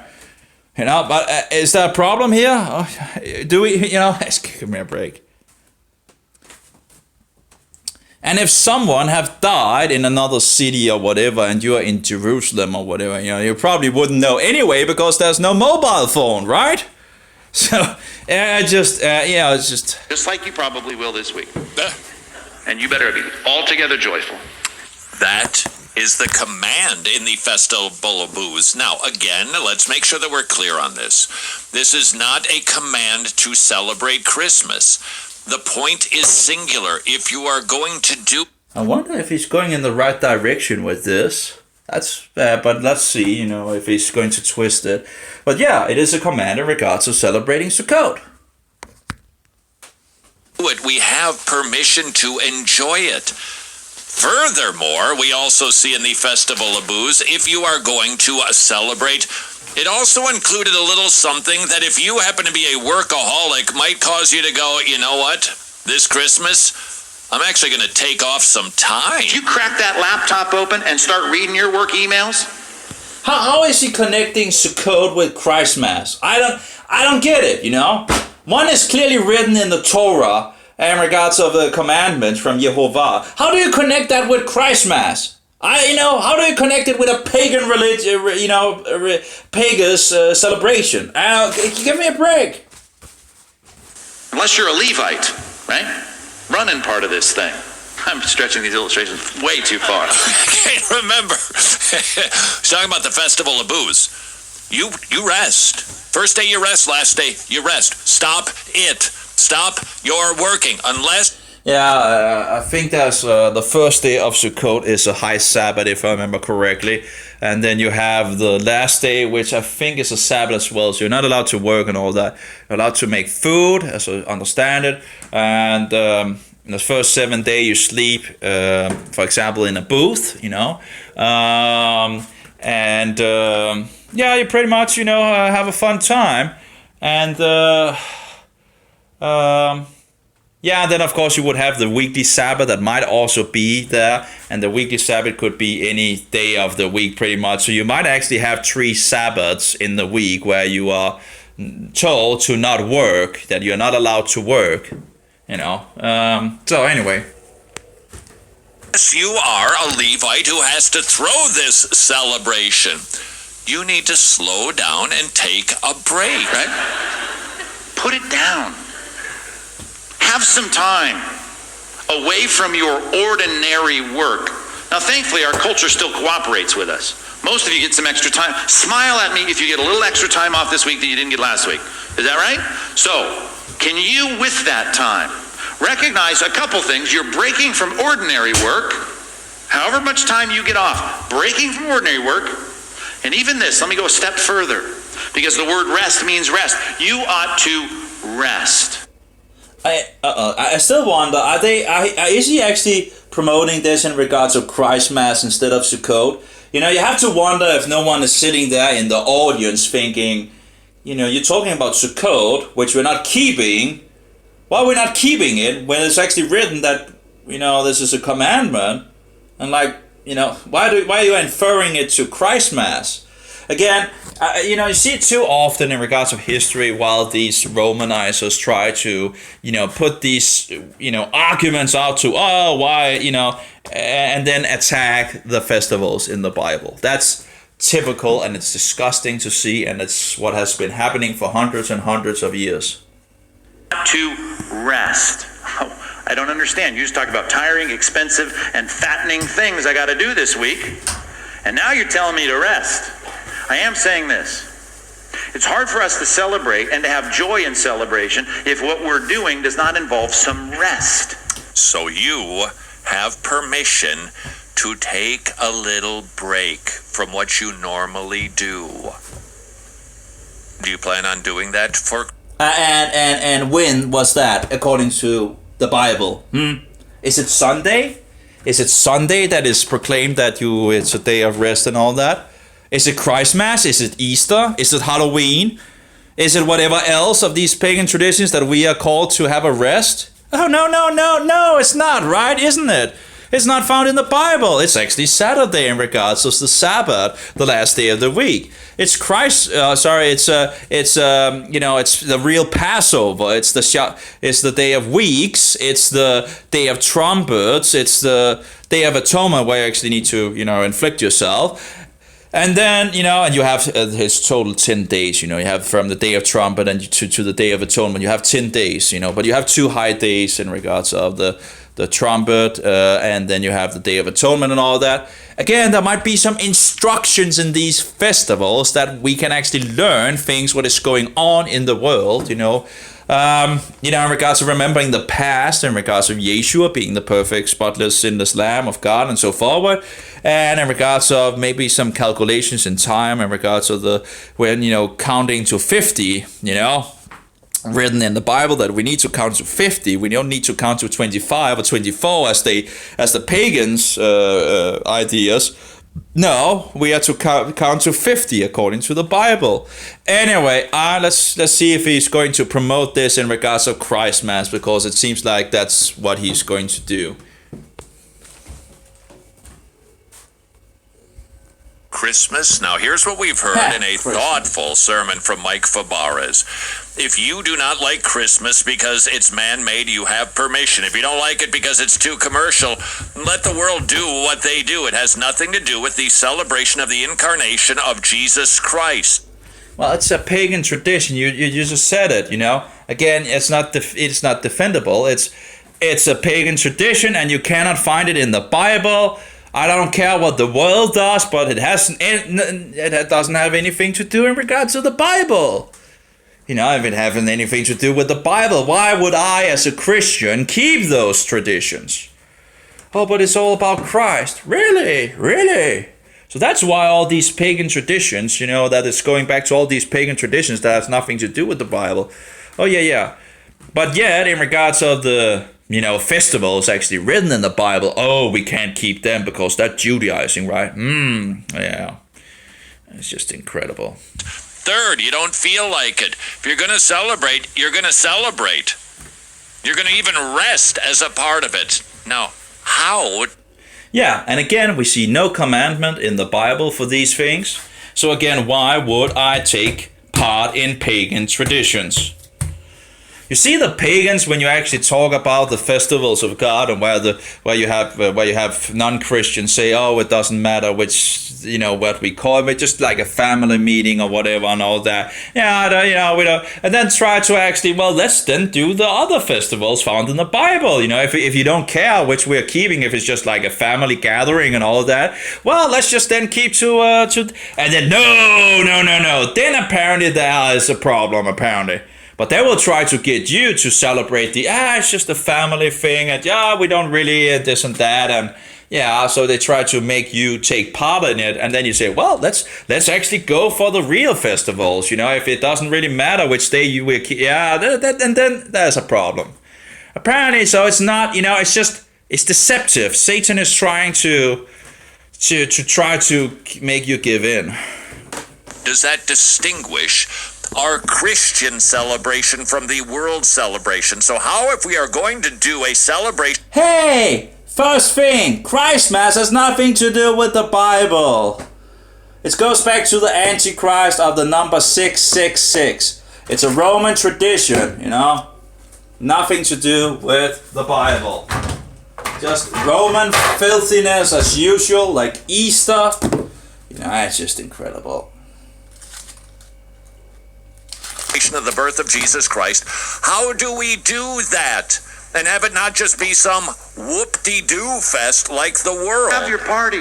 Have a celebration. Hey, maybe we shouldn't do as the world. Maybe we should just go back to the festivals of Jehovah. Maybe that would be it. Why are we even celebrating in the winter? You know, there's no need to celebrate in the winter because there's no festivals commanded in the Bible for us to celebrate.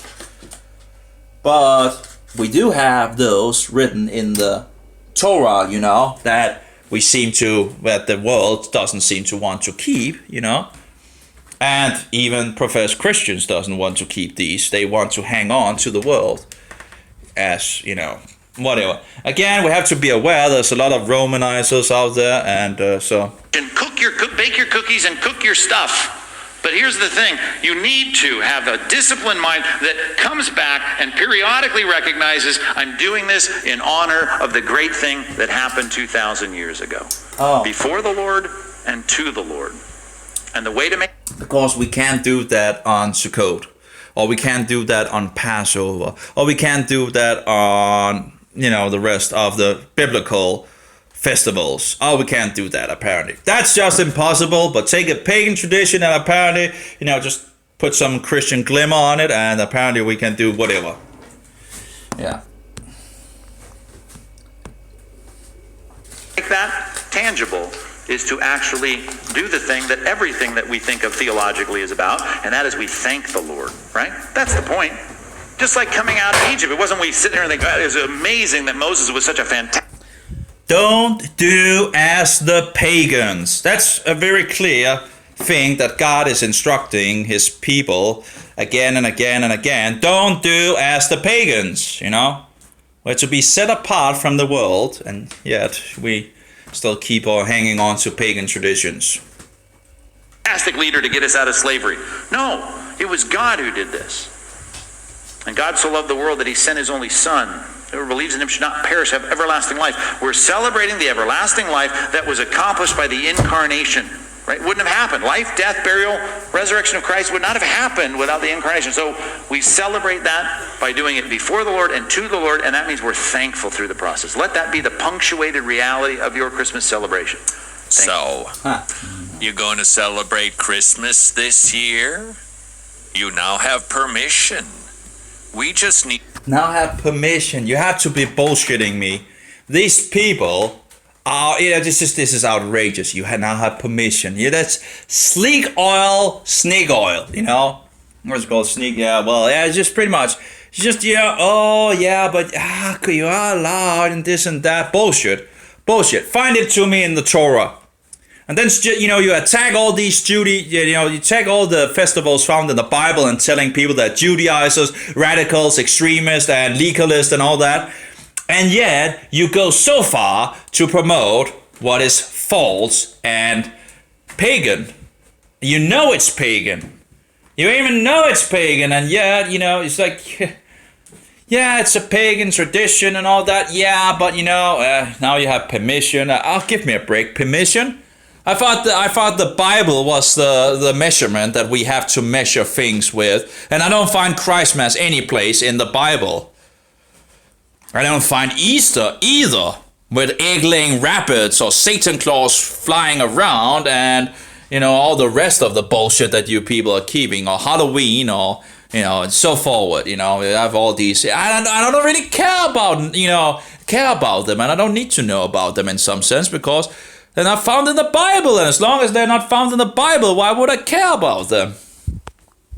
To do it Christianly, not as the pagans do. To be a part of every theological commemoration of whatever God does.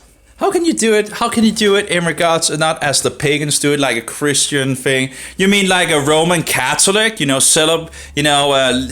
the Roman Antichrist, on the television, the 24, 25 December, being shown and doing his abominable mass, where he thinks to make the, bread into to Jesus Christ and, sacrifice him for the dead and the living again and again and again, and it's pretty much in regards to Roman Catholic whorehouses, where they have this cookie god and they think to sacrifice it for the living and the dead again and again, a continual perpetual sacrifice.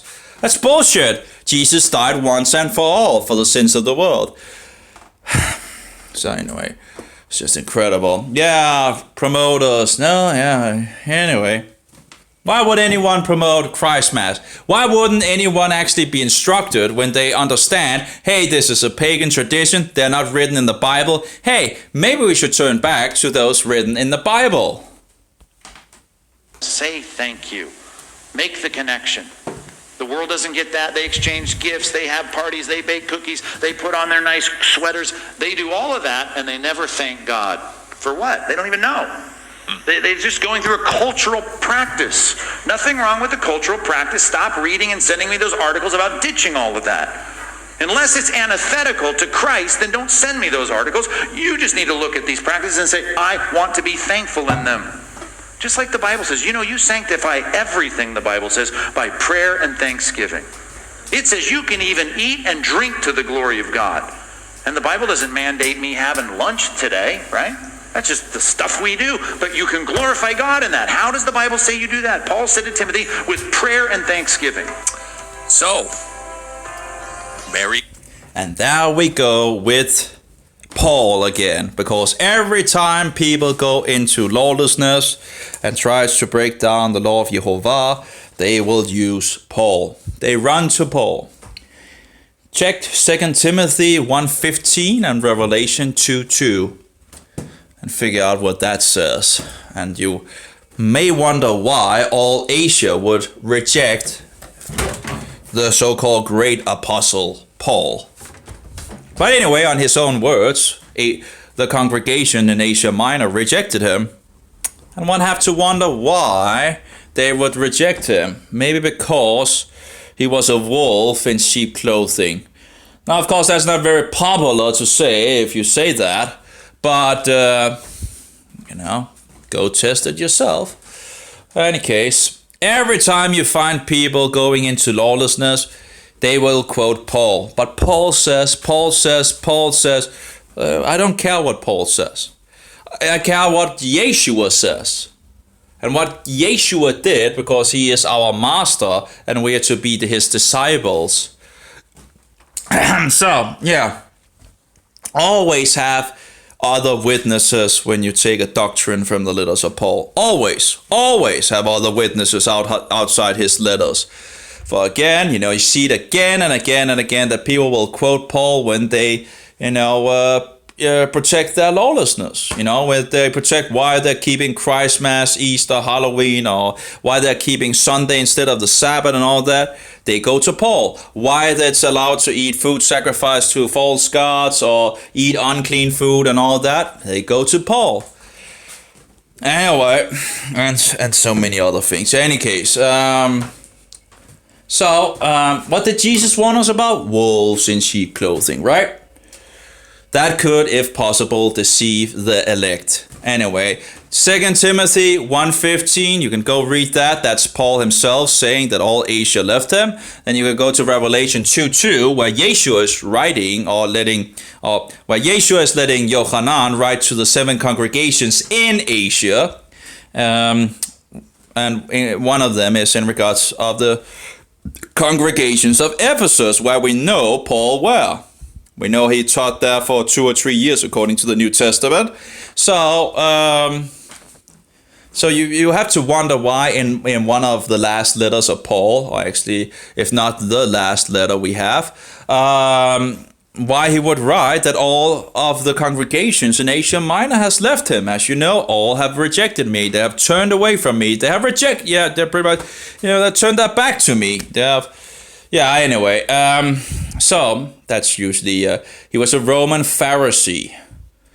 He never walked, he never ate, he never slept, in regards to Jesus. He wasn't one of the 12 apostles that walked with him. So he saw this vision out in the desert, right? On the road to Damascus. And we have 4 stories of that. We have 3 in the book of Acts, and we have 1 in the book of Galatians, I think it is. And if you take all the 4 accounts, you might find some issues there. But anyway, whatever the case, but the question is Christ Mass found in the Bible? No, it's not found in the Bible. So why are we keeping it? Well, Passover, the real Passover, found in the Bible. Yes, it is. The 7 days of unleavened bread. Yes, that's found in the Bible. This, in regards of the Sabbath, that's found. And in regards to the first fruit, that's also found. Counting to 50, found in the Bible. In regards to the Festival of Weeks, found in the Bible. Day of Trumpet, found in the Bible. Day of Atonement, found in the Bible. Day of Festival of Sukkot, and the last great day, found in the Bible. Okay, so why are we not keeping those? Why are we not keeping those? Tell me, why are we not keeping those? We have 500 years to turn around and turn the boat around and actually be instructed by the Bible because we have been able to read it. And yet 500 years down the line of the protest, and yet we haven't changed it yet. Some have, some few have are keeping these. Some of them are just, not keeping the pagan festivals, or say they're not keeping the pagan festivals, and yet they're not keeping the festivals found in the Bible. Isn't it, I guess it's like going halfway, they're at least removing the pagan festivals, and yet still actually, as I understand it, they still have some gathering and all that. I'm like, why not go the next step and keep the festivals found in the Bible? I don't understand. You want to keep something, right? Why not just keep, according to the Bible? Anyway, let's see. Merry Christmas. Did he just say Merry Christmas? And what is in regards of Merry Christmas? Have a Merry Christ Mass. And where does that go? Back to the Antichrist. Again, he's shown on the television on the 24 or 25 December. I don't know in regards of when he's shown in this year. I'm not sure if they already have laid the program down and so forward. But if you're keeping an eye on it, you should probably figure out when and so forward it's actually sent in the television, because it's usually sent in the television in our days apparently. And you can see all the abominations that happens directly down from the Vatican. Well, the Antichrist is doing his abominations. We don't even know who the Antichrist is anymore. It's incredible. All the Protestants in the past knew who the Antichrist was, and yet people don't know who the Antichrist is. It's the office and seat of the papacy. It has always been the Antichrist. Whatever man is in the position of this dynasty, it is the Antichrist. It's the Roman Caesar, the Roman Emperor, the Pontifex Maximus, the high pagan priest. It's the triune tyrant who thinks himself ruler of the whole world in both political and spiritual matters. It's the beast. Anyway, and Rome is the whore. And she's always been there for, before Christ was even in, she's riding all the 7 heads of the beast, So yeah, anyway. So she had to be there from the very beginning. And it seems that she was, in regards of, see the Pontifex Maximus already getting his instruction by the second king of Rome, as far as I could see in Wikipedia. Whatever the case,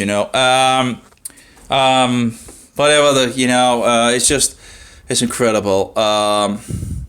She's still here, and she's drunken by the blood of the saints, And who is persecuting the saints? The little horn of Daniel, of the book of Daniel. And who are the saints? Those that keep guard and protect the commandments of Jehovah and the testimony of Yeshua HaMashiach, Jesus Christ. So do we see that? Yeah, in history, yeah. No, of course not all the adulterated information that in regards to Rome, but if we go to unadulterated information and historic information, we can absolutely see that Rome has been persecuting the saints for hundreds and hundreds and hundreds of years and tried to keep the word of God away from the people. The Dark Ages, anyone know? Of course, the Roman Catholics believes it's the opposite, that they were in the good times and that we're now in the Dark Ages, and now we're returning to the times of, where the Roman Emperor is in full control and all that. That's the so-called New World Order, which is pretty much just the old world order. I guess maybe a little, on some steroids or whatever. But in any case, it's still the same idea that, he's in control. He has the absolute power and all that. And I call it poop doom, pretty much, because that's what it is. Anyway, let's see. So, again, he's saying Mary Christ Mass. And again, if you look up the word Christ Mass, it's actually in regards to the Mass. And what is the Mass? Well, if you ask Martin Luther, it's one of the most abominable things in regards to the Catholic Church. See if I have the document. Do I have the document here around, or maybe? No, I don't really have it at the moment. It's actually somewhere. Anyway, of course, Luther did have a hard time to release it totally in regards. He still believed in as far as I understand, in the cookie Jesus, but he, in regards to the Mass and all that, he saw it as a great blasphemy or abomination and all that. So, but he still had problems to release it all. You have to remember that a lot of these Protestants were former Roman Catholics. So they had been grown up with this, and when you grow up with something, it's really ingrained in you. Sometimes it can be hard to shake off. I've been growing up with evolution. It took me some time to shake that off, and I'm like, Anyway, so evolution about millions and billions of years. It's all pagan bullshit. Oh yeah. Didn't you know it actually goes back to paganism? In regards to Darwin making it popular in the West, it's just, it's an old, it's far further back in time than Darwin. It just made it popular in the West, and it so-called evolved right into more millions and billions of years and all that. But it pretty much comes from India. So it's a pagan tradition. So you can see it moving from India into Greece, and some Romans, I think, picking it up, and Darwin then makes it popular and all that. I can't remember all the details and all that, but it's paganism. Read the first 2 pages of the Bible and you figure out that this is utterly bullshit, that we're not coming from monkeys or apes or whatever they want to, we are made in the image of the gods in regards of Jehovah from the very beginning. Around 6,000 years ago. Anyway, let's see what he has to say. is Wretched Radio. Don't forget, if you would like to hear the entire daily Yeah, okay. Now, so, Merry Christmas? No way. No way. Bullshit. You know, what should we do with Christmas? Hey, I have a great idea. What should we do with Christmas? We put it in the bin. We trash it. We just leave it alone and let the pagans enjoy it, because the pagans have no issue in regards of Christmas or whatever name. I think that was that over in England. I think it's one of the nations up in England, and they were going into was like witchcraft or something like that. I think it was one of the magazines I read it years ago, and talking about the winter solstice and their pagan view of it and all that. So the pagans know all this. So why are the Christians why are they putting so much effort in keeping these stupidity traditions? If we're just keeping the festivals of Jehovah, that seems to be something that the world absolutely doesn't want to do. So why are we not keeping those? Because it's just incredible. Anyway, so we have a last video. I think that's a nice one.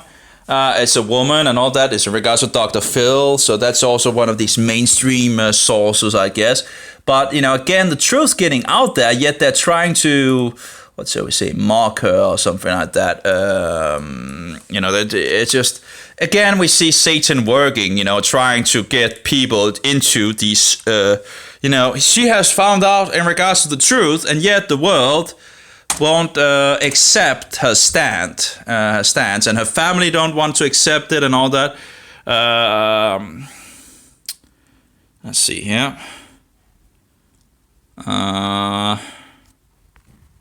See if we have it gotten in here. Yep, there we go. That's a wonderful video. There's a lot of, and it's nice to see her keep her stand, even if you see how they, in some sense. Today's guests want to know, is this normal? Now, let me tell you, I do have a definition of normal, and my definition of normal is whether something is disrupting your life or not.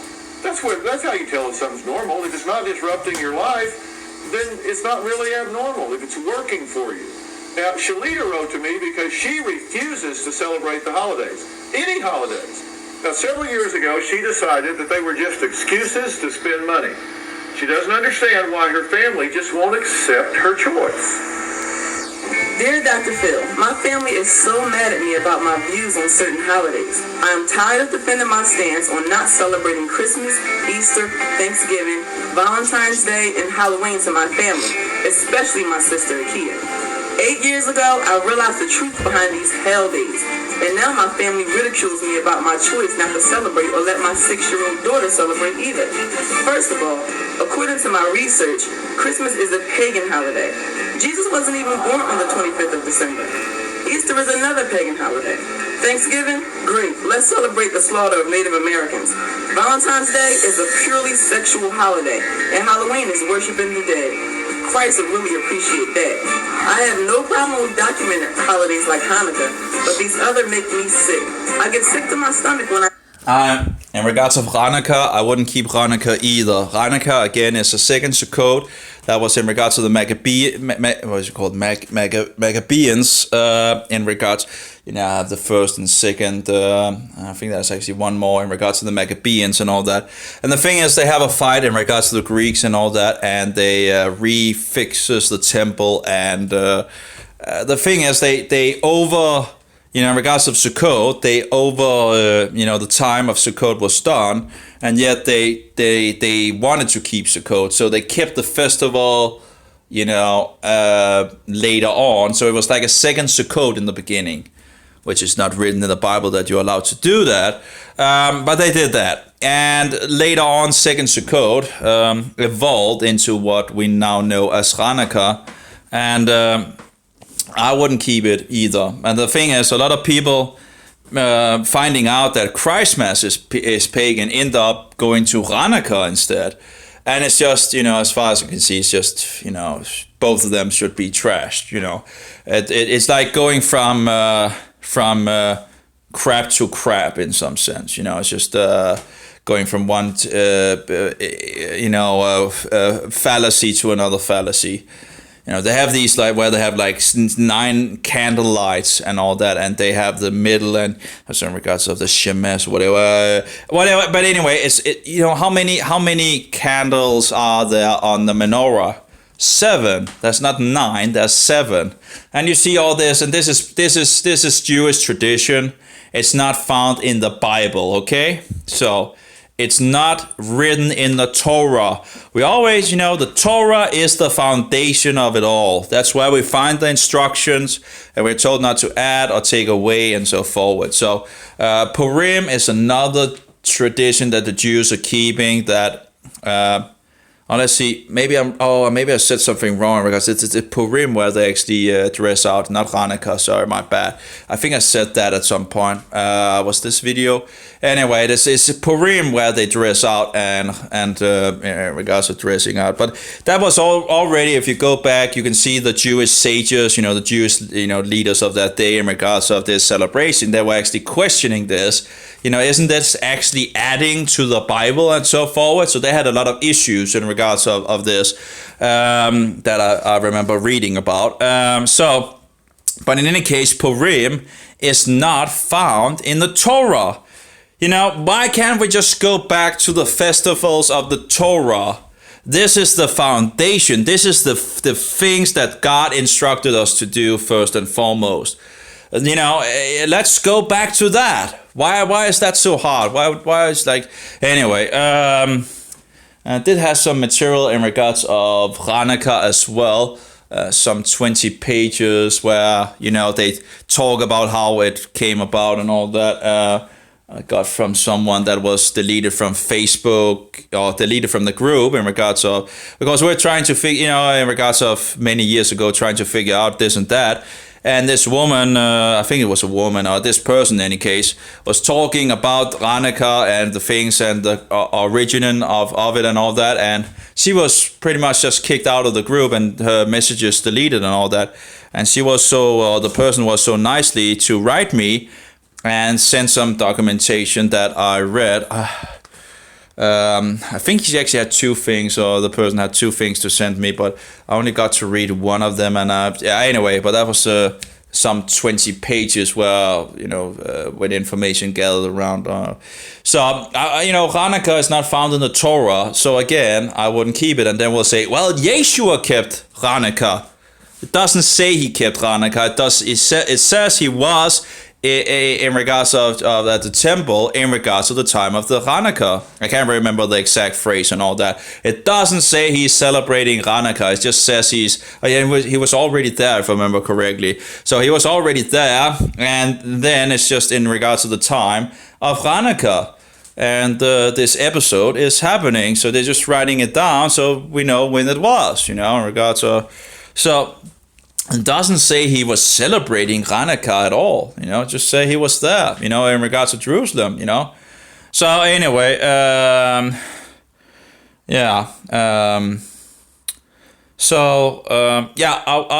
would pass on I would pass over Purim and Hanukkah as well. Again, we have enough to learn already just by the festivals of Yehovah. So why all these man-made traditions? Why are we clinging to man-made traditions? Give me a break. Anyway, let's go on. I see decorations or have people wish me a happy this or a merry that. I wish more people would realize the truth. Dr. Phil, can you please help my sister understand that not celebrating these holidays is my choice? Bah humbug. Shalita. And that's the thing, the world can't accept that you're not celebrating these pagan festivals because the world wants you to take part in these things and not take part in the truth. So again, you get into conflict with a lot of people when you figure that out.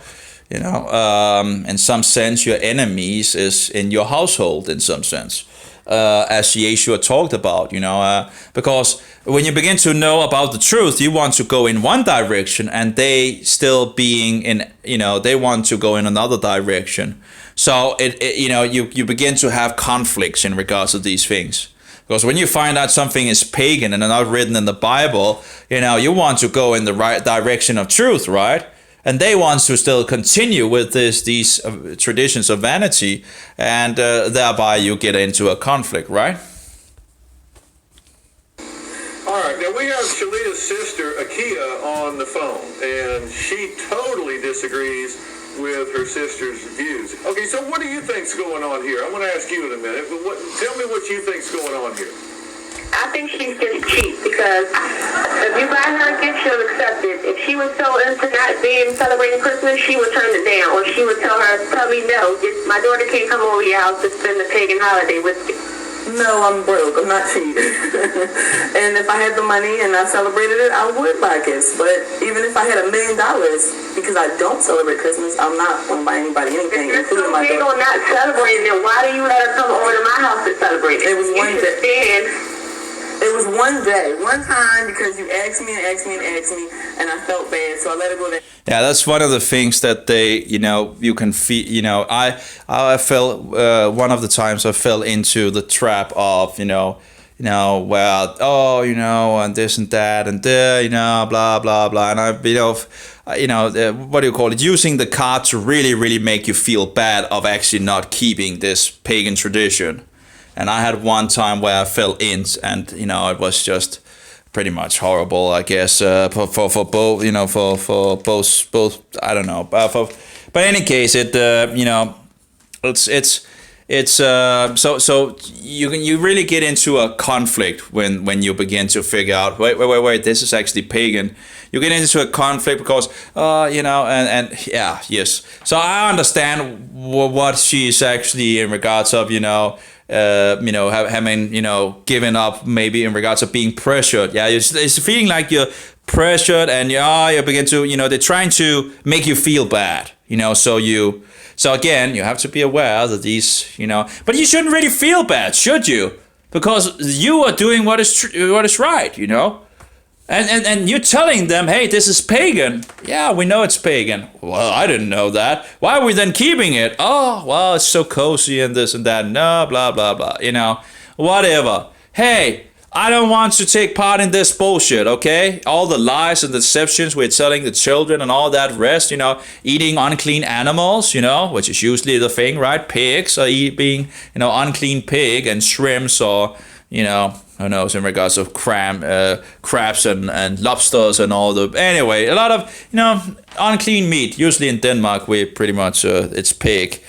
And shrimps, I think, is most prevalent in regards of...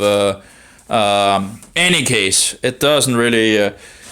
It's just, it's not biblical. It's just, why would I keep it? Anyway, I do understand why, you can be pressured because pressure will come from the outside. You won't want to keep Christmas, or it's like this and that, and they will go into anyway. I don't understand. It's a little hard to describe, but I do understand the thing that the family trying to pressure you into and making actually you feel bad because you're not keeping these, and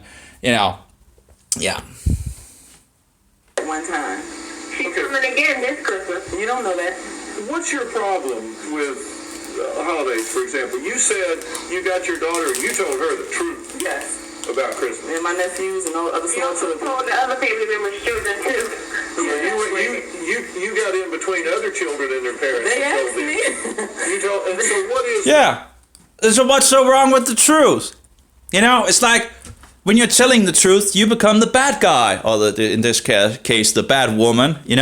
Why are you the bad person when you're actually telling the truth? Why are you the bad person when you actually just, you're exposing all the lies and deceptions, and now you're the bad person? It's just because the world wants to go on in regards of its pagan, satanic lies and deceptions, telling the children all these stupidities. Anyway, why is it that the people telling the truth should feel bad, and those that are lying and deceiving should feel good? Why? It's just incredible. Why are the people that tells the truth being seen in the light of, oh, they're bad people, and those that are not, it's just turning things upside down, as usually as Satan does. It's the same thing with the Sunday, Saturday, right? He's just turned things upside down. think about it. You have Saturday, which is the last day of the week. You have Sunday, which is the first day of the week. Now, they might look on the calendar as, being close together and all that, but that's not true. If you just take 1 week, one is in one end and the other is in the other end. So Satan has a way of turning things upside down and making a mess out of the truth. And yeah, anyway, let's go on.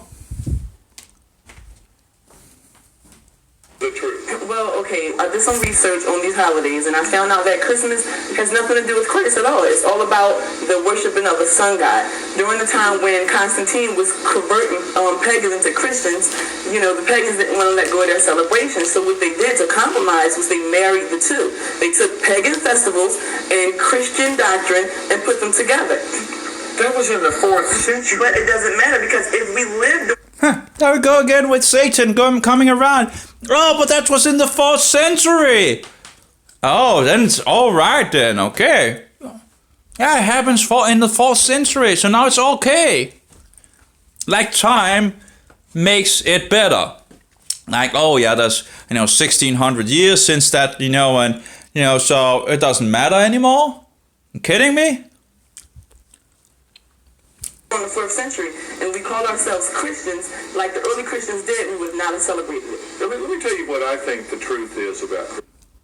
Let's take that again. Together. That was in the 4th century. But it doesn't matter, because if we lived during the 4th century and we call ourselves Christians like the early Christians did, we would not have celebrated it. Let me tell you what I think Amen. the truth. And they didn't do that. The thing, you see this little horn of Rome, and you see how it begins to work already in the 1st century, where Satan is getting into corrupting the teaching from the very early on. In regards of the 1,000-year reign is attacked. In regards of Passover is attacked. In regards of instead of Passover, they want to keep Easter. They don't believe in a 1,000-year reign, which Christ is going to reign from Jerusalem and all that. That was attacked as well. Being anathematized and all that stupidity and whatever. We see a lot of things being attacked from the very beginning on, and that's have it been an ongoing battle for the people standing for the truth and those that are I guess pretty much the children of the devil. It's so there's those that Romanize, and then there's the Judaizers, and the Judaizers are seen as the bad guy, the bad ones, while the Judaizers are actually just standing for the truth, while the Romanizers are trying to destroy the truth. Anyway.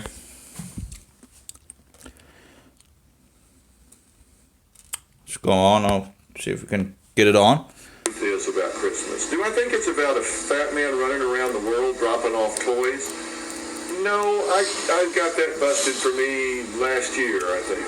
But can't you let your children enjoy the festivities?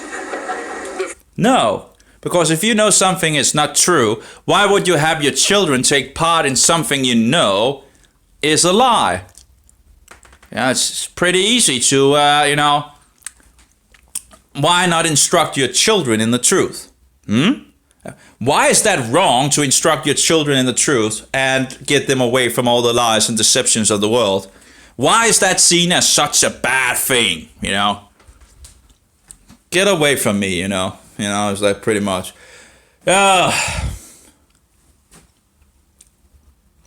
Festivities of the holidays, the music, the spirit of kind of giving and family and... On the spirit of error, pretty much, right? The spirit of drinking, the spirit of whoring, the spirit of, lying, the spirit of deception, pretty much the spirit of error, pretty much. That seems to be pretty, And that, it doesn't seem to be the spirit of truth, does it? And being together, it doesn't have to be whether it's a pagan origin or a Christian origin, or there's a real Santa Claus, or you believe it was Christ's birthday, or whatever. Can you not find a way to fold this into the current world? Absolutely not. Absolutely not. I agree, absolutely not. And the thing is, they try to, why can't you just, this and that, right? Satan is very sneaky. And then when you're talking about why can't you just keep in regards of these where we know is truth, then then it's a problem, right? Then it's a problem because the world doesn't want to keep the truth. So, but they want you to keep their fallacies. But if they're going to use that argument, it doesn't really, this and that. Well, why are you not just keeping, those festivals based on the truth? If it doesn't really matter much to you in regards to this and that, it shouldn't be a problem, should it? But then it becomes a problem. So now it's it's just hypocrisy. Absolute hypocrisy. Because to me, it's a form of Satanism. If anybody know anything about pagans, they didn't believe in Christ. They didn't believe in God. So would you let your children go to a seance and conjure up spirits? Of course not.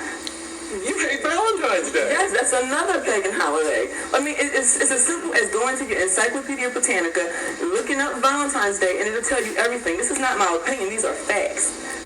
It's incredible, right?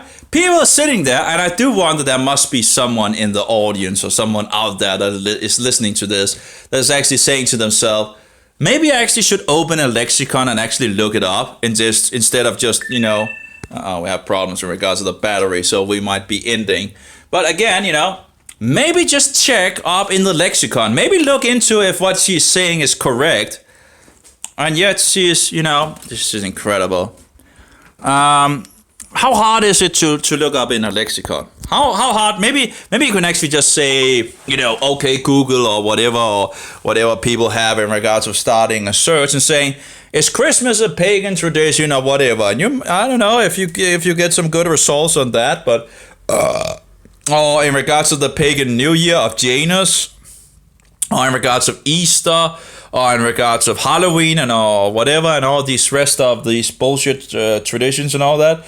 It shouldn't really be so hard today, actually, to do some research for yourself. Instead of just laughing in regards of, this and that, why not just do some research on it? Is that too hard to do some research on it for yourself? Apparently, it's like people just makes fun of it, or it's just incredible. Anyway. And if Christ was around, he would completely disagree with all these celebrations. Do you believe that these holidays are what we name them to be for ourselves? No. I mean, they can become totally dominated by the marketing machine and become completely commercialized, or they can be religious observances, or they can be... In regards of commercializing and all that, if the industry wants to commercialize in regards of Sukkot, promoting the real Passover, promoting the 7 days of unleavened bread and all that, I wouldn't have a problem with that. I don't see the argument what that is in regards of, it's just bad arguments try to make it all right, to try to make it, Satan is, very clever. I would actually be very, very, very, I would have, if the industry actually did go on to promote Sukkot in regards of, celebrating Sukkot, in regards of celebrating the real Passover and 7 days of unleavened bread and all that. And yet they don't. They celebrate all this pagan bullshit, I wouldn't have, it doesn't really matter, well, in regards to the industry, it's not an argument for not, but yeah, we know it's a commercialized and all that. Well, they could come, in some sense, by the way, they're not allowed to sell things in regards of the Sabbaths, of course. So the Sabbaths, every shop should be closed, of course, because they're not allowed to sell and we're not allowed to buy. So in regards to the high Sabbaths and the weekly Sabbath, we, of course, it has to be closed.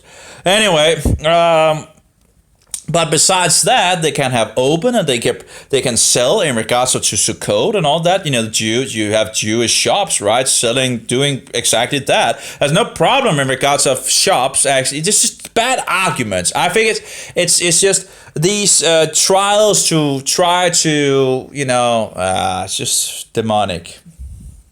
Family observances where you ritualistically get together and share time.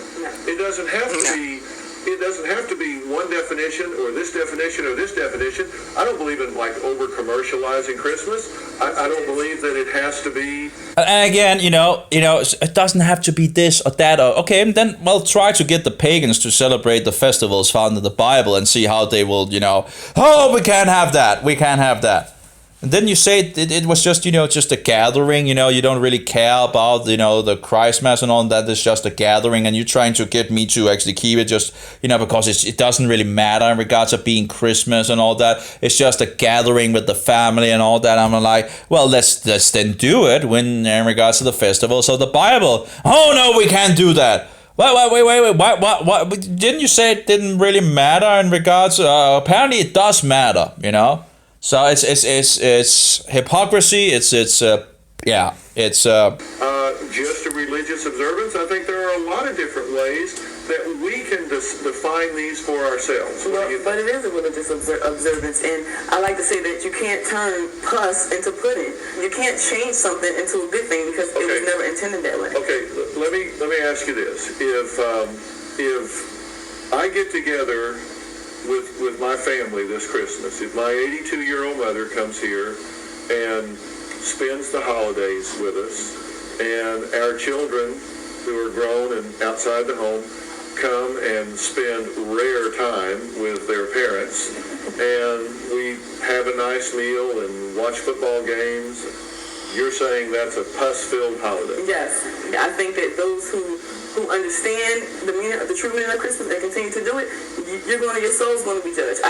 This is going out for the people who are afraid during Judgment Day, who are afraid to be sent to the hellfire. If you're just if you're an atheist, if you're just doing it for tradition, then I'm not talking to you. I'm talking to preachers, those who have a religious responsibility to lead the people, and I don't believe that they are leading the people correctly. I would agree in regards of, we have all these shepherds out there in the congregations, and yet they can't even tell the people who the Antichrist is, and they're promoting all these pagan bullshit traditions, and and that's pretty much every pagan's insanity that they're promoting. Yet what about the festivals in the Bible? Oh, but that now you're Judaizer and all that. You have to be kidding. Give me a break. They really have to be. This is they're Romanizing. They're just pretty much being the promoters of these pagan satanic things and all that. Just read the Bible. You won't find them in the Bible. If you read the Bible, you should figure out that these traditions, these pagan traditions, are not found in the Bible. Then I'll ask the question: why are we keeping them? 500 years and we're still keeping them. Why? If we say we're Christians, well, let's do what the Christians did, right? Keep those festivals, do as our master did, and he kept them. Not to say that we are perfect or, but we are to, if we're just letting the rope loose and Satan just takes it all, we have already lost so much, We need to stand. We need to try to take rope from Satan. We need to pull some rope, And if no one is going to pull some rope, we'll lose it. We'll lose more and more, and we have lost a huge amount. Again, people don't even know who the Antichrist is anymore. How can that be? How can it be that so-called Protestants don't know who the Antichrist is? Who did the Protestant protest against? Well, they protested against the Antichrist. And yet Protestants are now being led back, by these preachers standing behind the pulpit singing love songs to the Antichrist and not talking about the subject of the Antichrist. You have to be kidding me. Blatantly disagree. Well, I'm not going to sit here and say that as a child that I didn't enjoy these things, because I did, and I couldn't wait to get older to pass it on to my children. But I got to stand up for righteousness. What's right? What's more important, the happiness of my child or making God happy? Well, are you wicked and ruined because you celebrate that as a child? Well, no, because that wasn't something I did. Well, I would didn't your daughter be wicked and ruined if she were allowed to celebrate as a child? Well, no, because as a child, you're not even responsible for your sins. It's once you get older and have an understanding, it's your duty to do what's right. Everything that's fun isn't right. And you have the choice because you're the mother and you can do what you want with the child. But I would really hope that you would kind of take a deep breath and ask yourself if there is a way for you to define some experiences for your child so that they don't miss the joy and festivity and celebration of some of these holidays. But because somebody in the 4th century defined something does not tell me how I define it now. And that's what you have to, that's what you have to do. You have that choice, and it is your right. And I'm not telling you you're wrong. I would just hope that you would try to find a way that your daughter wasn't excluded from a lot of the joy of life that she might miss because of that position. We celebrate New Year's. That's pretty fun. You know, we can do that. There's no religious stipulations behind that, so. Oh, was that the New Year? She said she actually celebrated. You know, look in the Bible, New Year in the winter is not the real New Year. It's the pagan Roman New Year of the false god Janus that looks in both directions. So she's wrong with in regards to that. But anyway, in any case, if she's saying she actually celebrates the New Year, let's see again. I would just hope that you would try to find a way that your daughter wasn't excluded from a lot of the joy of life that she might miss because of that position. We celebrate New Year's. That's pretty fun. You know, we can do that. There's no religious stipulations behind that, so. Oh, you're wrong. You're wrong. She's wrong about that. But she did, you know, she had done a lot of other research on the other things for sure. And I'm sure she would probably, she seems to, you know, go in the direction of truth. And, you know, so she would probably also figure out in regards to the New Year. But yeah, the New Year is the pagan New Year of Janus. So go look in the Bible when the New Year begins, you know. It's not like a mystery that is, you know, most people have a Bible or access to a Bible in our days. You don't need to listen to the guy talking here. You just go and open the Bible for yourself and read it. You know, shouldn't be that hard to open the Bible. If it's the first 5 books of Moses, you can see when the God, you know, when God tells when the New Year starts, when the, you know, and when Passover is, you know, the 7 days of unleavened bread and all that is in the first 5 books of the Bible. Now, of course, Yeshua is keeping these, you know, in the Gospels. So when you're reading the Gospels about Jesus Christ, well, he's not keeping Christ Mass, or he's not keeping Halloween, or he's not keeping the Sunday worship, you know, whatever, all this fallacy and the rest of the bullshit. He is keeping festivals found in the first 5 books of Moses. So, and he wouldn't have been keeping the pagan New Year either, you know. So, anyway. There are religious stipulations behind what you put the religious stipulations behind. So that's up to you. Okay. Okay. All right, next, for most people. Anyway, so pretty much overall agreed with her. You know, in regards to the New Year, I wouldn't agree with her on that. And she would probably, if she did some study in regards to the New Year, she would probably figure out that it actually is, you know, if she, yeah, anyway. But again, the point is to rope in the right direction. You know, we all have issues, and there's so many deceptions and lies out there. What is important is that we are going in the right direction. You know, we still have issues. There will be issues here and there. The idea is just to work in the right direction of those issues, you know. So, you know, do the best that we can and stand for the truth as best as our ability. And, you know, so be on different levels, and in regards to different, you know, when you first become a Christian and begin to figure out that what you are told by demons, and in regards to the, you know, Satan's candy shop pretty much and all that, and you figure out, I was totally wrong. And you begin to figure out that in regards to reincarnation, that is pagan bullshit, nothing to do with biblical doctrines. And you also see, you know, Christians actually promoting reincarnation. It's like, what are you talking about? There's no reincarnation in the Bible besides, you know, you die either once or you die twice. So, you're either born once or you're born twice. If you're born twice, you die once. If you're only born once, you die twice. So, that's pretty much what is in the Bible. There's no reincarnation bullshit in the Bible as such in regards of, life after life after life. That's utterly pagan bullshit. So you begin to figure out that there's a lot of bullshit out there, and you begin to turn around that. But as long as we try the best to stand on truth, and that's the thing, when you then give truth to people and they just reject it, and and then just continue in the lie, again, just open the Bible and figure out when the new year starts. Again, I think this woman would absolutely, and I think she's doing very good. I think she's being attacked on so many levels in regards, you shouldn't, and this and that, and he's really trying to get in there to try to make her keep Christmas or Yule or Saturnalia or whatever you want to call this pagan tradition and all that, and she's keeping firm. She's standing she's standing her ground, and that's nice to see. But so in regards of the slip, in regards of the new year and all that, I think she would have, if she actually would looked more into it, she would actually figure. And who knows? Maybe she have actually figured that out. I don't know.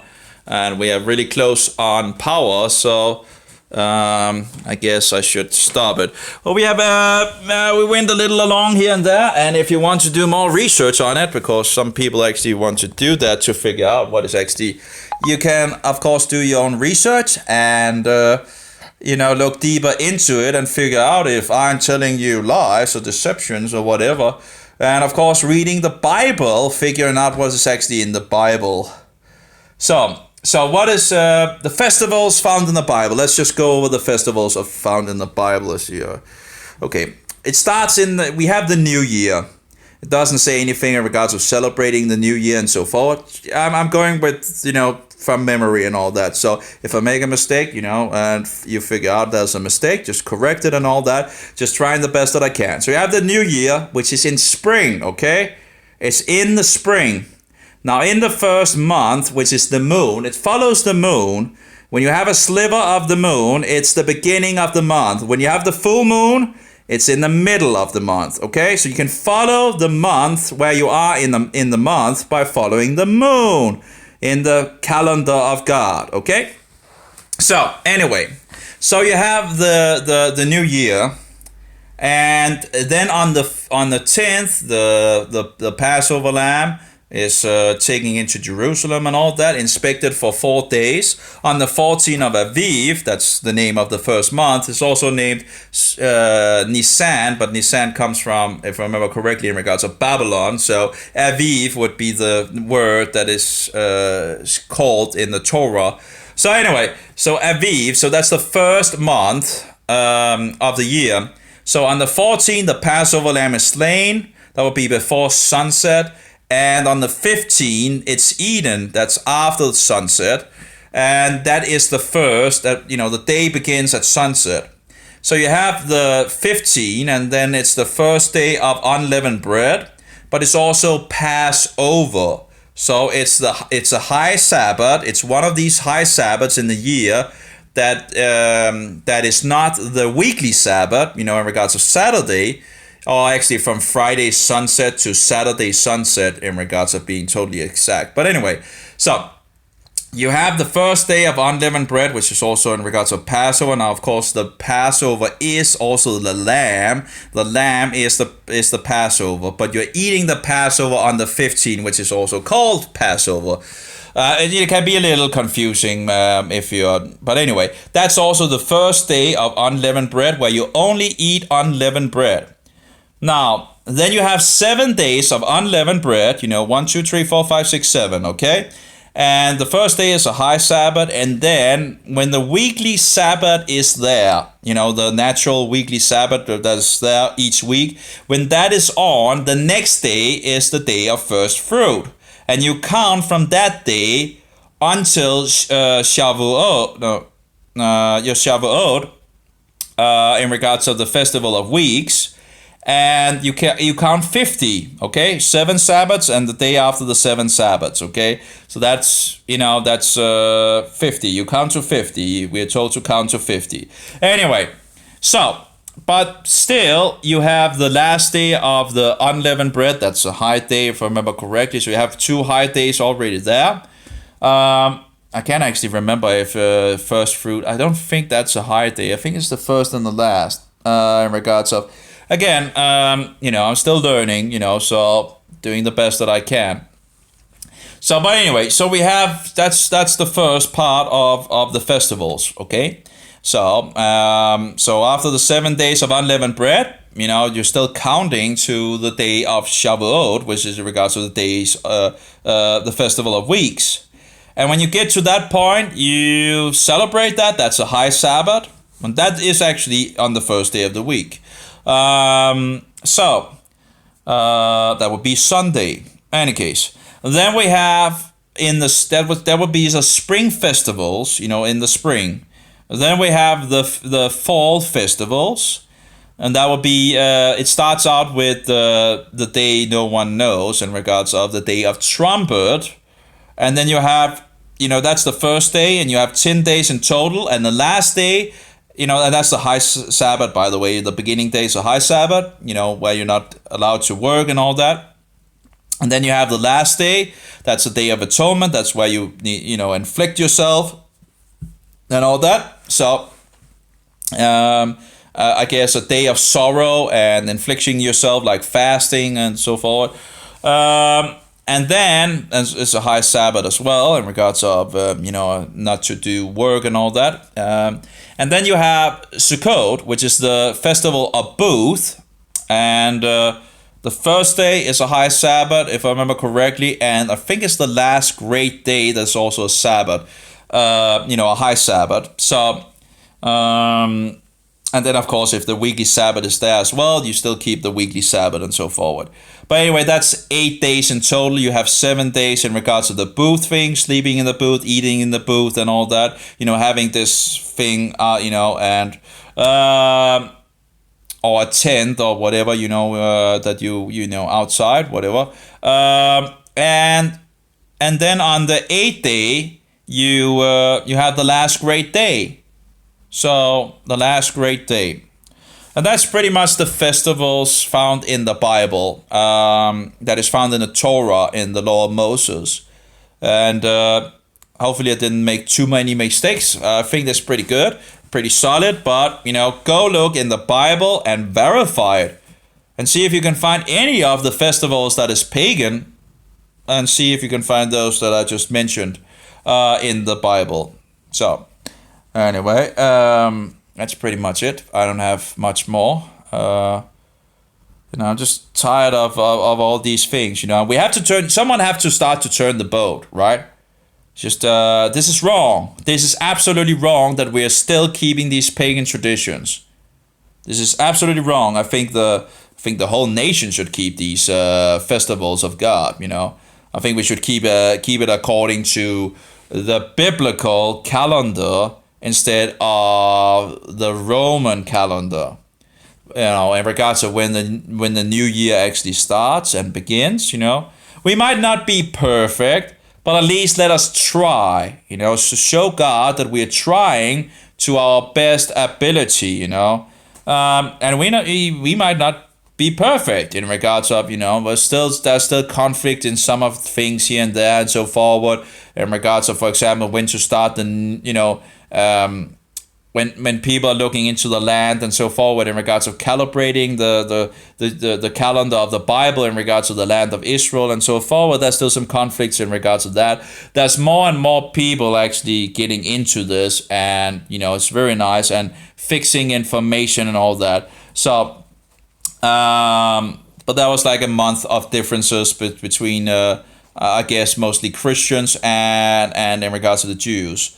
The Jews tended to fix it a month later, and I think they were wrong in regards to that. So if you take how many months the Jews have and actually put an extra on it, you would get the thing in regards of what the Christians, what I think most Christians that look into it would actually follow. But now with that, we have Israel on the map again. So now we can begin to, again, begin to wake up and begin to, go in the direction of getting back to these things. At least even if we didn't have Israel, we could still get a lot closer to the true New Year in spring, right? And the New Year we're keeping in the winter is absolutely not in the spring. Correct, right? So that shouldn't even be so hard to actually just change, to at least being more close to the truth, We also, Easter is calculated differently than actually the Passover in the Bible. And Easter is also called sometimes Passover, but it's not. It's Easter. Easter goes back to the pagan goddess. So that's pretty much it, I guess. I guess I don't have much. Well, I guess that's probably more. But anyway, people, wake up and do your own research. Pretty much open a lexicon, do your own research, look into things, and figure out what you want to do. It's up to you in the end. If you want to continue with these pagan traditions or not. Personally, I think it's bullshit. I think it's utterly bullshit to keep continuing to do these things. That we have no focus on the real festivals of God, of Jehovah, and yet we promote these pagan festivals, and people are so viciously, keeping to these pagan traditions. I don't understand it. Well, again, of course, we know that there's a Romanizers out there, and of course they would be working for the system of Rome. So, I guess, in regards to knowing them by their fruit, I guess that might be one of the things, Any case, go research, find out if it's true or not, There's enough information out there. There's, piles of information. And many others have done the same research and looked into it and actually documented it and so forward. So it's actually easier for people to.